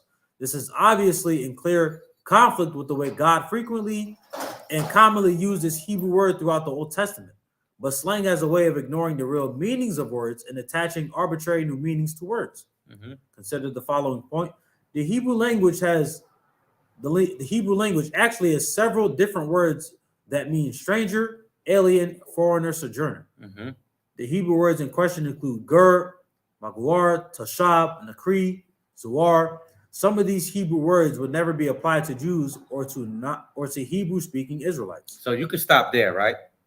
It's fine. You're getting the point, Khan. So the entire point of this is to show that the word Gentile is being misused today. Right? Let me see something. Like, Yeah, you can make a point. No, I'm just saying, like, if I'm an Israelite and there's Moabites in China, they see me, they're gonna say he's a goy. Right, in ancient times, exactly. Right, in ancient times, like he's a foreigner, right, or he's a stranger, right, or it's very simple to understand. Right. So this can be applied to everybody depending on context. Now go to now we're gonna talk about, we talked about goy. Now we're gonna dive into ethnos a little bit, right? Get the blue letter for ethnos. Pull it up. That's where you get the word ethnicity, right? The word ethnicity. That's where you get the word ethnicity from, correct?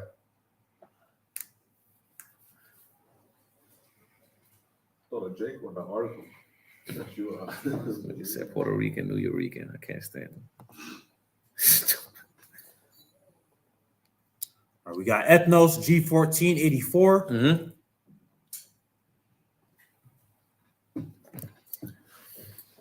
All right, we got Gentiles, nation, heathen, the people. Says a multitude, whether of men or of beasts, associated or living together. A company, a troop, a swarm, the human family. See, it's kind of the same definition as goy. Go ahead. A tribe, nation, people group. In the Old Testament, foreign nations not worshiping the true God, pagans, Gentiles. Paul used the term for Gentile Christians. Now you see how in definitions they're adding commentary, doctrine. That's what they're adding. If you go to Godhead right now and you look it up, it's going to say the Trinity. Like, what? Because that's what they're doing. Yeah, read the Strong's. A tribe, especially a foreign non-Jewish one. Usually, see that? Especially a foreign non-Jewish. By implication, pagan, Gentile, heathen, nation, people. See that? That's good. Go to the next one. Go into my sources real quick. I guess that would make sense in a sense, but they're still using the like Jewish scripture. So Nah, it won't make sense because it's just that it's commentary. Yeah, it all I'm gonna keep saying it. All depends on the context. Context is what's gonna show you what this word is talking about. Just like a stranger, depending on the context, whether it's gar, can mean an Israelite. But in Isaiah 14:1, gar is used, and that's talking about the heathen. Nakar. In Obadiah, it's being applied to Israelites. In Isaiah 56, it's being applied to Israelites. But I can show you in other places, Nakar in Exodus 12 is the heathen. So it all depends on context. That's the key to it all, is the context. Con? All right, pull up the next one out. Where it says ethnos, nation, Gentile.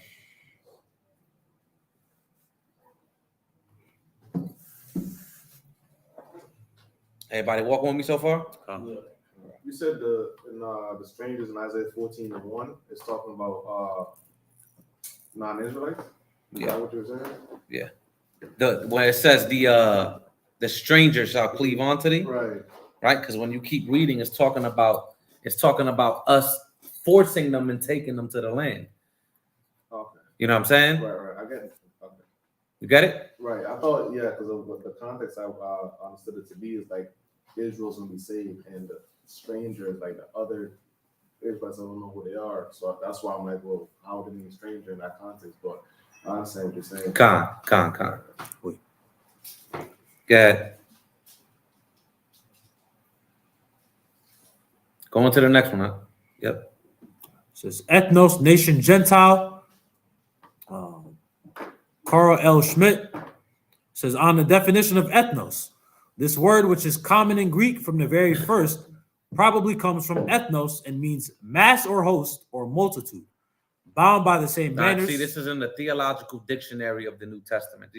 These things are very good to buy. These are things that they don't promote because it actually goes. A lot of these things go into the language. Go ahead. It says multitude bound by the same manners, customs. You see that? Multitude bound by the same manners. You see that? The same. So it's kind of like you have an African, let's just say a Brazilian, a Chinese man, somebody from Europe. All these people are now in America and we're all bound by the same manners. We're all American. You see that? But we come from different places on earth. Go ahead. Bound by the same manners, customs, or other distinctive features. In most cases, ethnos is used of men in the sense of a people. He describes Fule as Fule. Go ahead. As people as a national unity of common descent. This is the national unity of common descent. Is Fule in the Greek. So ethnos never means your lineage. It means people who are bound by the same customs. But Fule is your descent. That's why in Acts chapter 10, what does it say? Where it says adophilos, which is Fule. It's two words put together. Right? What's that? Acts, read that. Acts 10 and 28, I think it is, or 38. Acts chapter 10 and verse 28. Yep. And he said unto them, you know how that it is unlawful thing for a man that is a Jew to keep company or come unto one of another nation. Of another nation. That word there is alophilos, which is talking about Israelites. Right? Now, what law says you can't keep company with a Moabite or Edom? Is it there? Law. But is there a law that says if an Israelite is uncircumcised, you can't keep company with him? Yeah. Even in the law proves the point. And there's more laws that show that. Khan? I mean, does it not say in the book of Hosea, Ephraim is joined to idols, let him alone? Separate from him? Khan? Khan. All right. You finished that, right? Let's go into some scriptures real quick. Get John 11 and 49. I'm going to show you this word ethnos being applied to Israelites. John 11 and 49. Read.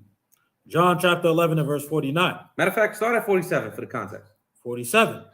And gathered the chief priests and the Pharisees a council and said, what do we, for this man doeth many miracles? If we let him thus alone, all men will believe on him. And the Romans shall come and take away both our place and nation. Ethnos is there, right? The Pharisees are scared of the power that they have. It's going to be stripping away if people continue to follow Christ. Okay? If we thus let him alone, all men will believe on him, and the Romans shall come and take away both our place and nation. Yeah. And one of them, named Caiaphas, being the high priest that same year, said unto them, ye know nothing at all, nor consider that it is expedient for us that one man should die for the people, and that the whole nation perish not. There goes ethnos again. Israelites, right? Go ahead. And this spake he not of himself, but being high priest that year, he prophesied that YHWH should die for that nation. So YHWH should die for that nation. Come on. And not only for that nation. So not only that nation, what is that nation in the context? Israel. Jews. Judea. Because that's where the Pharisees own. That's where they rule. That's where they're sovereign at. Right? So he's not only to die for Judea and the Judeans. Go ahead. And no, it's a lot, and not for that nation only, but that also he should gather together in one the children of God that were scattered abroad. But the other people that are scattered abroad, it's not just Northern Kingdom, it's Israelites. Because Judah was scattered abroad, and so was Benjamin and Levi. They were scattered abroad as well. So never fall into a trap of Northern Kingdom. It's Israel. All of Israel was scattered because the Greek captivity was primarily over who? The Jews. So they also fell under Gentiles, being uncircumcised, following Greek traditions. So if you want accuracy, instead of that nation, you just put group. Didn't die for that group only. That multitude, that mass, exactly. That'll be a better way of understanding it, Right. That's a good point. Get James 1:1, just to prove the people who are scattered abroad.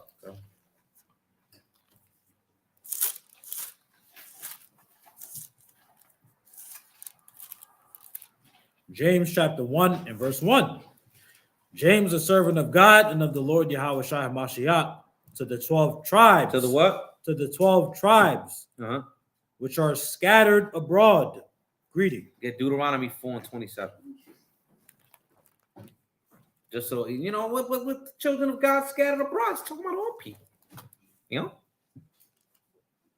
God, trust me, I've heard it all. Deuteronomy chapter 4, verse 27. And the Lord shall scatter you among the nations, and ye shall be left few in number among the heathen, whither the Lord shall lead you. You see that? You were going to be scattered among the nations. I get 1 Corinthians 12:2. I'm going to post a quick question.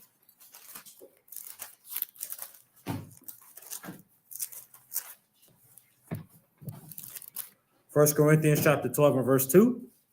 You know that you were you know that you were Gentiles carried away unto these dumb idols, even as you were led. So you were Gentiles carried away onto these dumb idols, even as ye were led. Who was he talking to here? How can you prove it?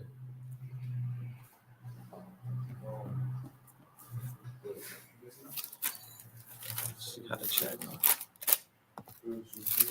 What now concerning the spiritual gifts? What is the spiritual gift?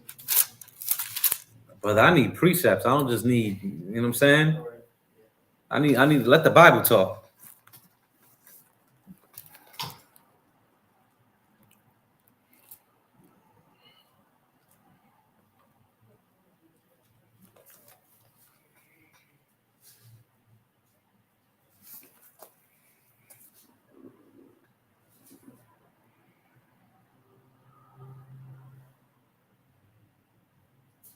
I would go with 1 Corinthians. No. Oh, go ahead. 1 Corinthians? I'm playing with you. Go ahead. 1 Corinthians, the beginning of the chapter.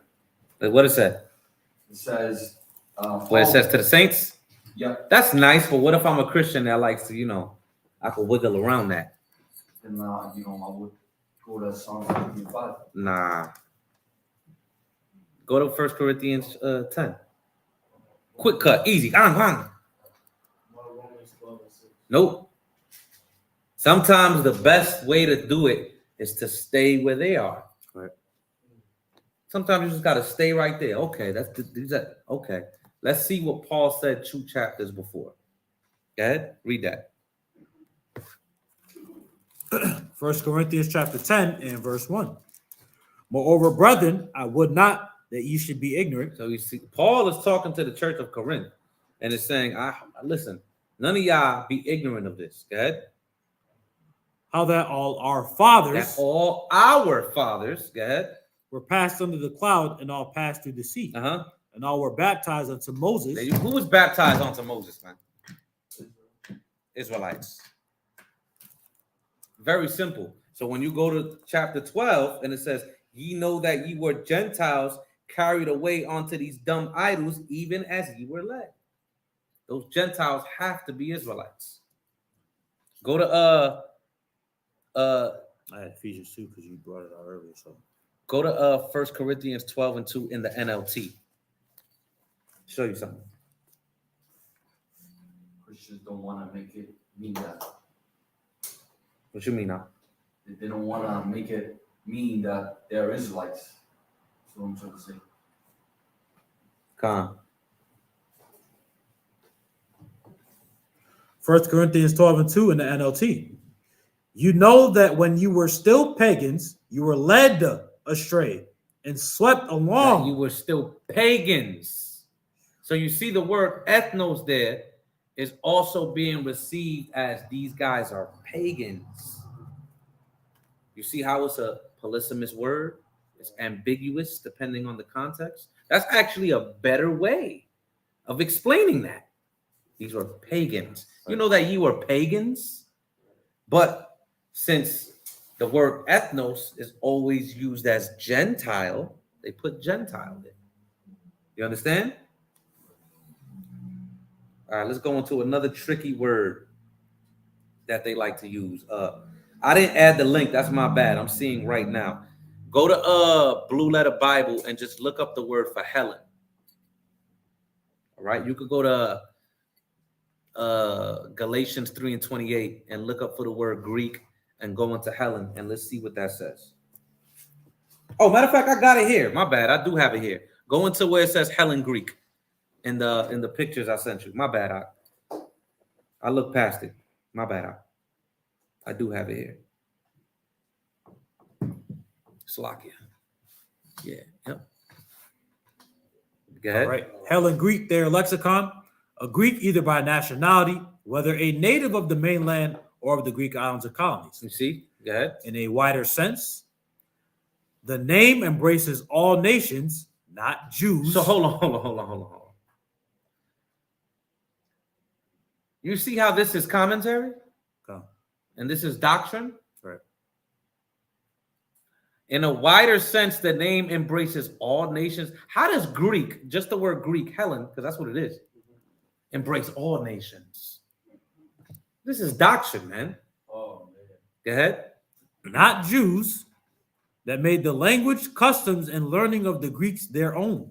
So this is why they could they can play around and they could say, you see, it's people who are Hellenized too, but it's specifically not Jews though. So they want the Jews are Hellenized. Right. Like, what are we talking about here? Go ahead. It says all nations, but we're also yeah. All nations not Jews though. Yeah, they play games. This is why a Christian could go, well, hold on, let me get the thing. What's called? But can't you refute that with Acts 2 though? You could refute it with a lot of things, but I'm gonna refute it with just the word itself. Okay. Because while you got an app, I got books. Okay. So that's what we're about to go into. Okay, read the Strongs now. The Strongs, a Hellen, Grecian or inhabitant of Hellas. See how they kind of playing themselves, because and one it says, people in the land, people that live there, an inhabitant of Hellas. Go ahead. By extension, a Greek-speaking person. Watch this. Especially a non-Jew. Especially a non-Jew. Go ahead. A Gentile. A Gentile. Or Greek. Huh? Excuse me? Okay. Go into the next slide.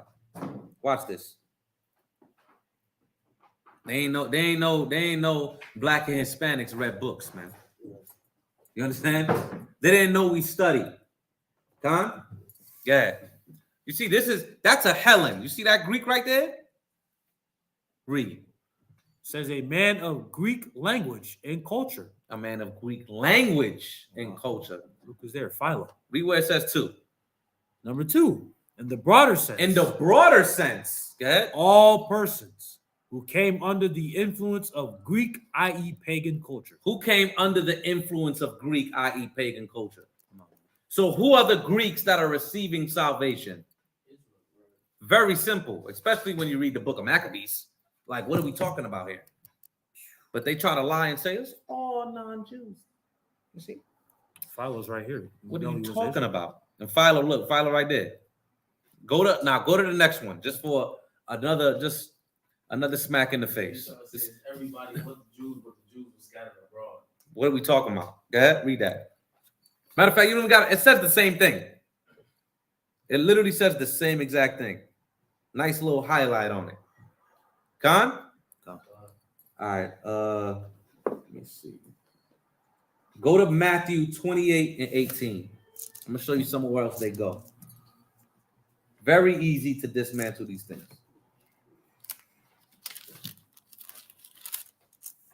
Matthew chapter 28 and verse 18.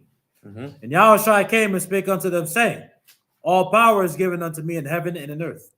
Go ye therefore and teach all nations. Oh, you see that? Teach all nations. Go ahead.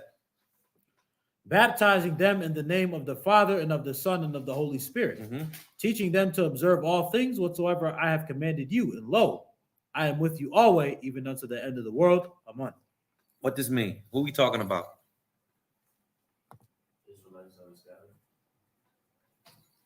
Because if it said, in Genesis that we were going to be a nation of nations, so there's this groups of nations of our people, Good point. Good point. Very good point, actually. I'm going to just give you 2 precepts to behead somebody. Khan? Huh? Oh, Tobit 13 and 4. Let's go there first. Shit. Apocrypha. I gotta go to the Apocrypha. There's a lot of daggers in there.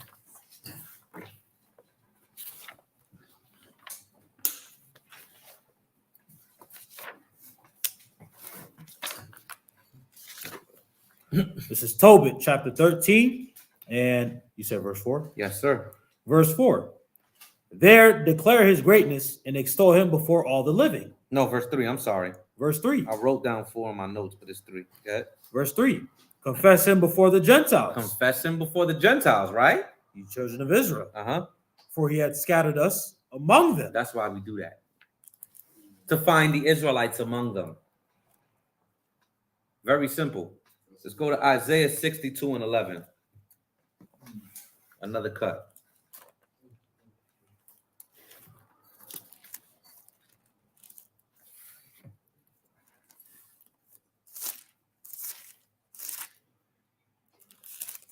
Isaiah chapter 62 and verse 11.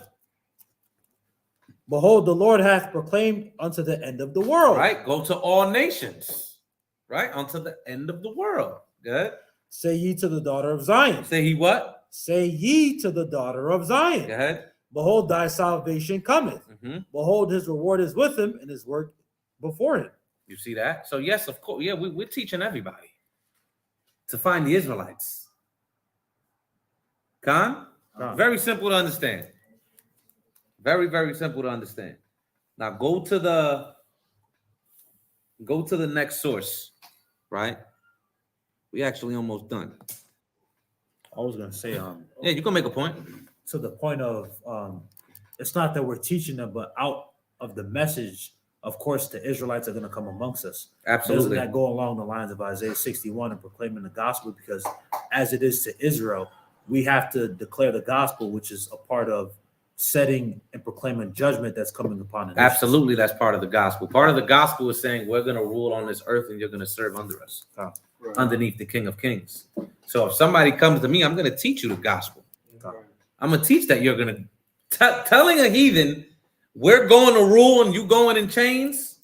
That's the gospel, literally. We're not evangelizing them, though. But that's no, we're not evangelizing them. The scripture also says, "Proclaim ye to the Gentiles, prepare for war."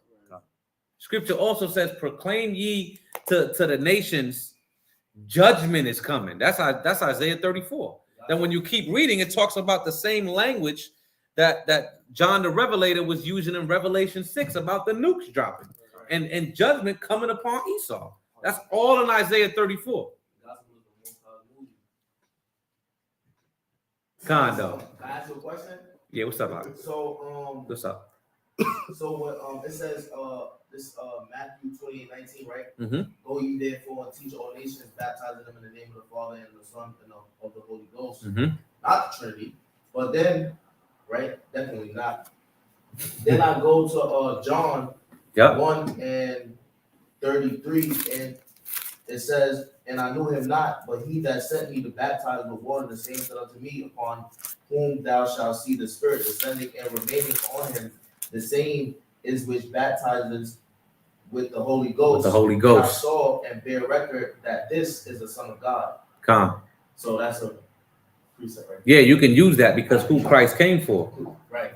Because when it says baptize them, it's not saying dump their head in water, man. Right. It's saying teach them. Right. Teaching all nations, not with the nations that he came to. Exactly. So it's a good precept. Good precept. Let me explain it a little better, but it's a good precept. Bring up the next source. I'm gonna show y'all something. Right? You see the source. Put it on the whole screen. Right? West African countries and peoples. 1865. See when it's written? 1865. Go to page 188. Straight to the point. Don't ask me why I read these things. Just I read.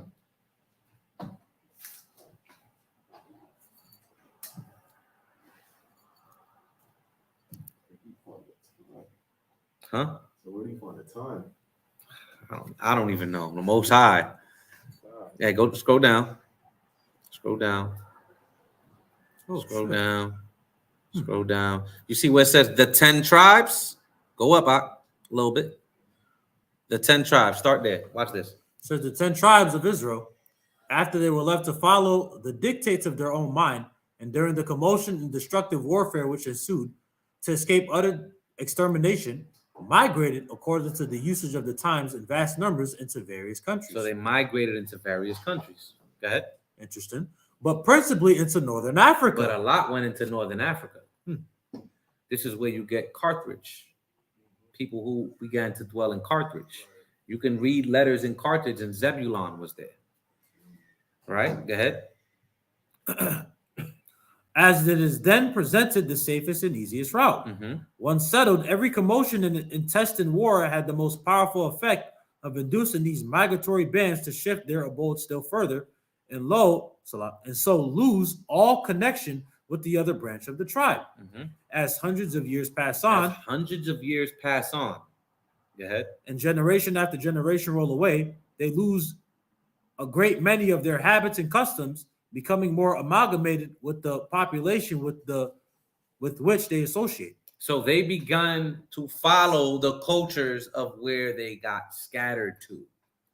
So when Israelites went into Europe, they began to change their customs. When Israelites went into Africa, when Israelites went into Asia, and then finally, when during the Persian captivity, they went and came to America with not just the customs of Israelites, the customs from other nations.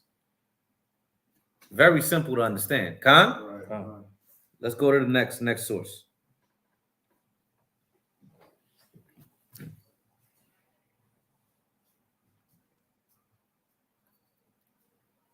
Go scroll down to page 318.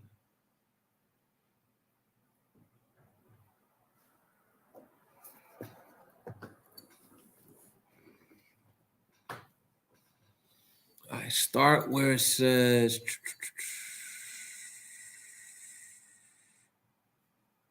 scroll down a little bit, go a little slow. Put the religion in the land Negroes. Right there. See it? Yep. The religion of the inland Negroes, most of them intently worship the one God called YHWH, that is Lord of Heaven. This persuasion of theirs not being inculcated by any priest who study rites and ceremonies, imposing reverential awe of their disciples and proselytes. But instinct and what this is saying is no Jewish people went there and converted them. They already had these. This is in Africa. Go ahead. But instinct and mere dictates of nature, which brings as soon as to the acknowledgement of a deity, something not subordinate, but infinitely supreme, governing all.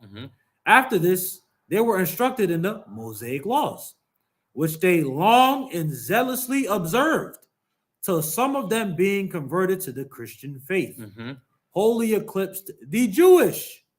Then Christianity, flourishing many years, till Mohammedanism, which is Islam, at last overspreading all Asia and these parts of Africa, they, being still greedy of novelty, fell into apostasy, drinking the poison of this new and dire infection. So what it's just showing is in the interiors and the west coast of Africa, which is where he's studying, he's saying these people were keeping the Mosaic laws way before we came here, and then we came and introduced the false form of Christianity. Even though I have sources that says way before these Catholics went there, they were Christians on the west coast of Africa, keeping the laws of God. I'm gonna bring that out one day, right? I got them. And then from there, from keeping the Mosaic law, going into the fourth form of Christianity, they eventually got conquered and began to follow Islam. That's what he's saying. That's why you ever seen Roots? What are they worshiping? Allah. It's very simple to understand. Go into the last source. Oh. The last source. The waters of Babylon. Put preview. Where it says preview, to the left. Go to page 86.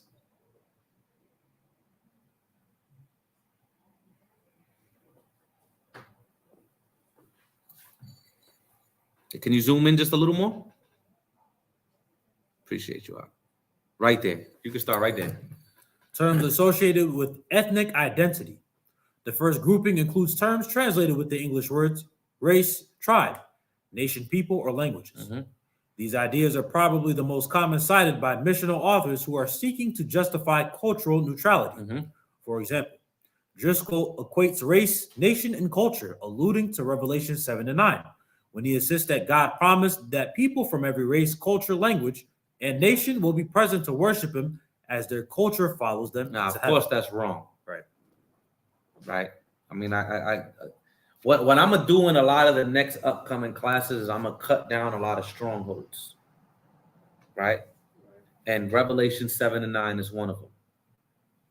Right. You want me to I'll do it right now. Why not? Go to Revelation 7-9. This is easy. Why not? Let's go to Revelation 7-9.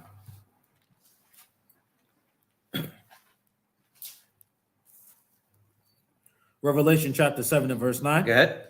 After this I beheld, and lo, a great multitude which no man could number, of all nations and kindreds, and people and tongues, stood before the throne and before the Lamb, clothed with white robes and palms in their hands. So you see that? They go crazy right here. See that? Okay. Read it again. After this I beheld, and lo, a great multitude. Stop. 2 Ezra 3:16.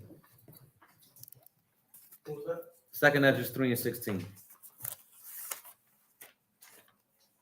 We're gonna destroy this false doctrine real quick. Go ahead. 2 Ezra chapter 3 and verse 16. Come on. And unto him thou gavest Isaac, and unto Isaac also thou gavest Jacob and Esau. Go ahead. As for Jacob, thou didst choose him to thee, and put by Esau. And so Jacob became a great multitude. Oh, what? A great multitude. So who is that great multitude? Go back to Revelation 7-9. Revelation chapter 7 and verse 9. Go ahead. After this I beheld, and lo, a great multitude, which no man could number, of all nations and kindreds, and people and tongues. So it says a great multitude which no man could number. It's 2 Ezra 2 and 42. I, Ezra, saw upon the Mount Zion a great people, whom I could not number. Okay, go ahead. On Mount Zion, these are Israelites. Go ahead. Whom I could not number, and they all praised the Lord with songs. And in the midst of them, there was a young man of Jump down to verse 45, just to get to the point. Verse 45. He answered and said unto me, these be they that have put off the mortal clothing and put on the immortal, and have confessed the name of God, and now they are crowned and receive palms. Let's keep reading Revelation 7-9. Watch this. Which no man could number, of all nations and kindreds and people. Why? Because we're scattered abroad. Go ahead. And tongues stood before the throne and before the Lamb, clothed with white robes and palms in their hands. Did the 2nd Ezra also say palms in their hands? Now let's see what these white robes are. Let's get Revelation 19 and 7. Watch this.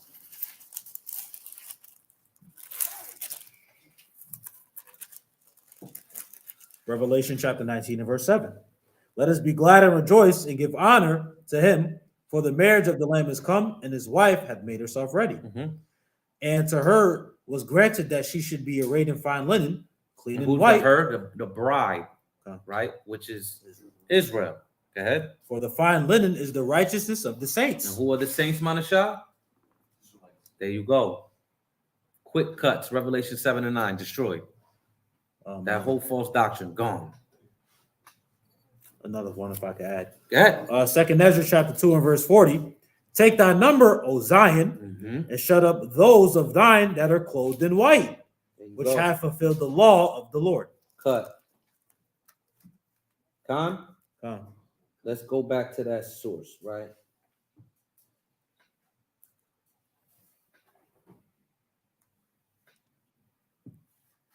Go back to that source. The other one. Yep. Scroll down.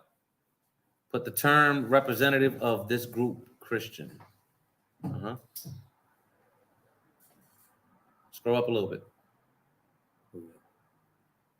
The term representative. So the term representative of this group that Christian anthropologists mostly cite is ethnos. For example, in commenting on Matthew 28 and 16. We just read that, right? Go ahead. To verse 20, Christian cultural anthropologists Perel and Howell explain that the word translated nations here, ethnos, refer to the culture of a people, an ethnic group. You see that? To the culture of a people, an ethnic group. Go ahead. They directly equate ethnos with culture and insist that the cultural anthropology helps us fulfill the Great Commission by preparing Christians to go all ethnic and speak. So when a Christian says the Great Commission, they're talking about Matthew 28 and 16 to 20. The Great Commission is converting all these people, but it's all these scattered Israelites among these people. Khan? Jump down to where it says of the 164 times. Of the 164 times it appears in the New Testament, ethnos is translated in the ESV as Gentile 96 times, nation 68 times, pagans 3 times, and people 2 times. Lexicons define the term as a multitude, whether of men or beasts, associated or living together, a multitude of individuals of the same nature or genus, a race, nation, people group, or even specifically link it to the idea of culture. The idea of culture. What did it say? Bound by the same manners, like American culture, Roman culture, Greek culture. Go ahead. A people. Go scroll down. Next page.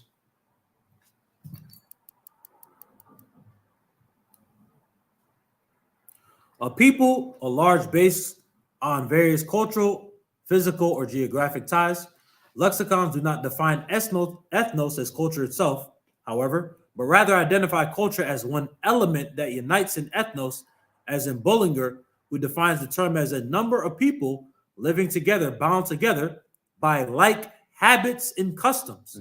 Then generally people, tribe, nation, with reference to the connection with each other rather than the separation from others by descent, language, or constitution. You see that? So scholars studying this word are going back and forth. Like, hold on. The original meaning is a number of people together, bound together by like habits and customs. Then generally people, tribe, nation, which is the only definition they show you. Right.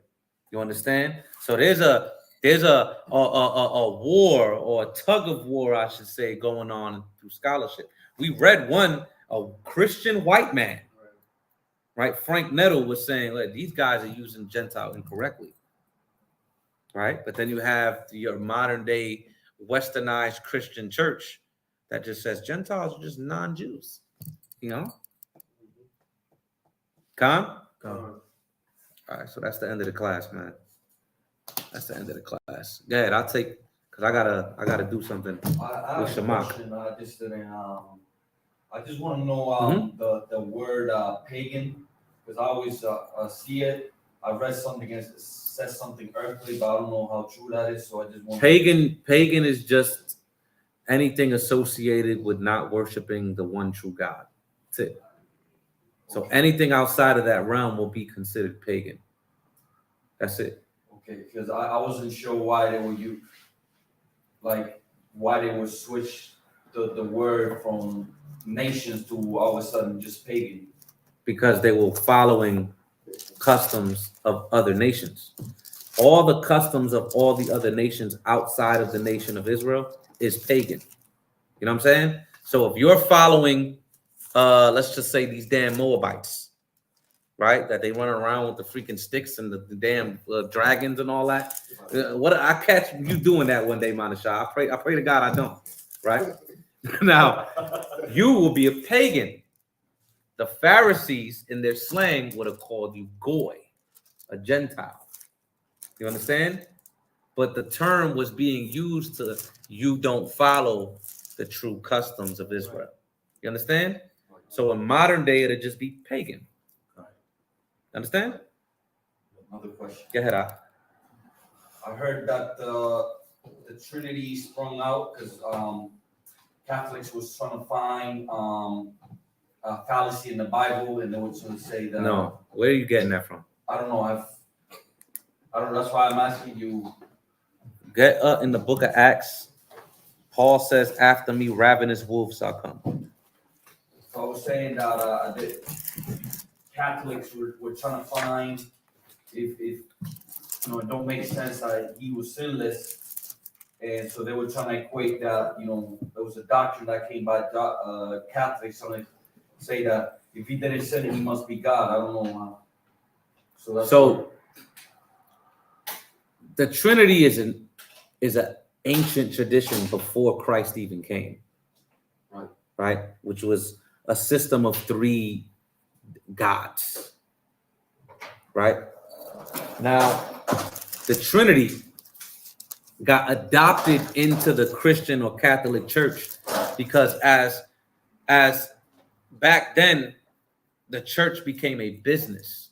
So if I'm an emperor and and Christianity is our main religion within my empire, what I begin to do is I begin to adopt pagan customs in the different lands that I'm in and adopt it within Christianity, which is the form of Catholicism. That's why Catholicism means universal, because it does. When a lot of people say universal means all people get saved. No, yes, they taught that doctrine, but universal was everybody be underneath one religion.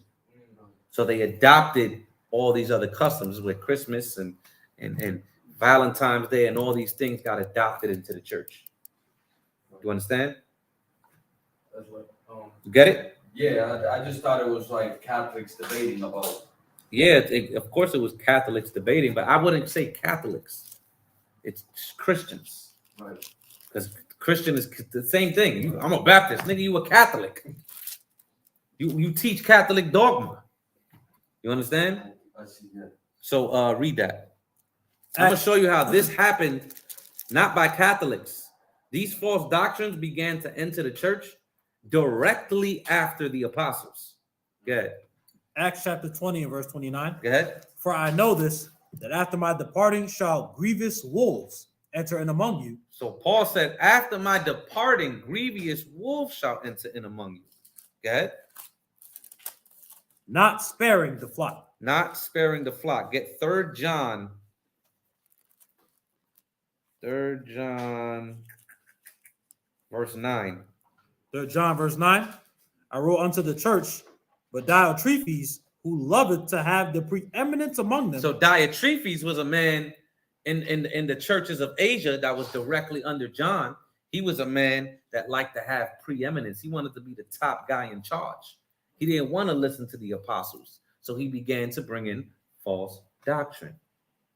When you read Revelations and you see all of these being addressed to the churches, don't you see false doctrine there? Right. So now picture hundreds of years later, right? This is why it says in I believe in Amos, famine of the word. That's what this is talking about. The famine of the word is talking about from the time of 70 AD going all the way to the time of when we begin to bring back the truth onto the earth. You understand? Get 2nd Ezra 6, last precept, verse 28. 2nd Ezra 6:28. Yes, sir. 2nd Ezra chapter 6 and verse 28. Mm-hmm. As for faith, it shall flourish Corruption shall be overcome, and the truth. And the truth, go ahead. And the truth which hath been so long without fruit. Which has been so long without fruit. Go ahead. Shall be declared. Shall be declared. This is what we're doing now. We're declaring the truth. Khan? All right. Oh, praises. You got a song to take us out with? Okay. All right. Amadum upon your makwadam.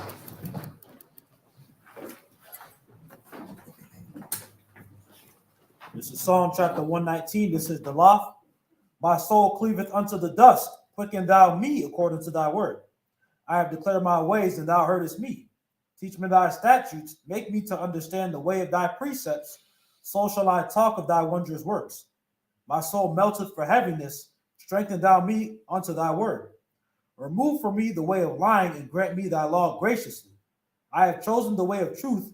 Thy judgments have I laid before me. I have stuck unto thy testimonies, O Lord, put me not to shame. I will run the way of thy commandments, when thou shalt enlarge my heart.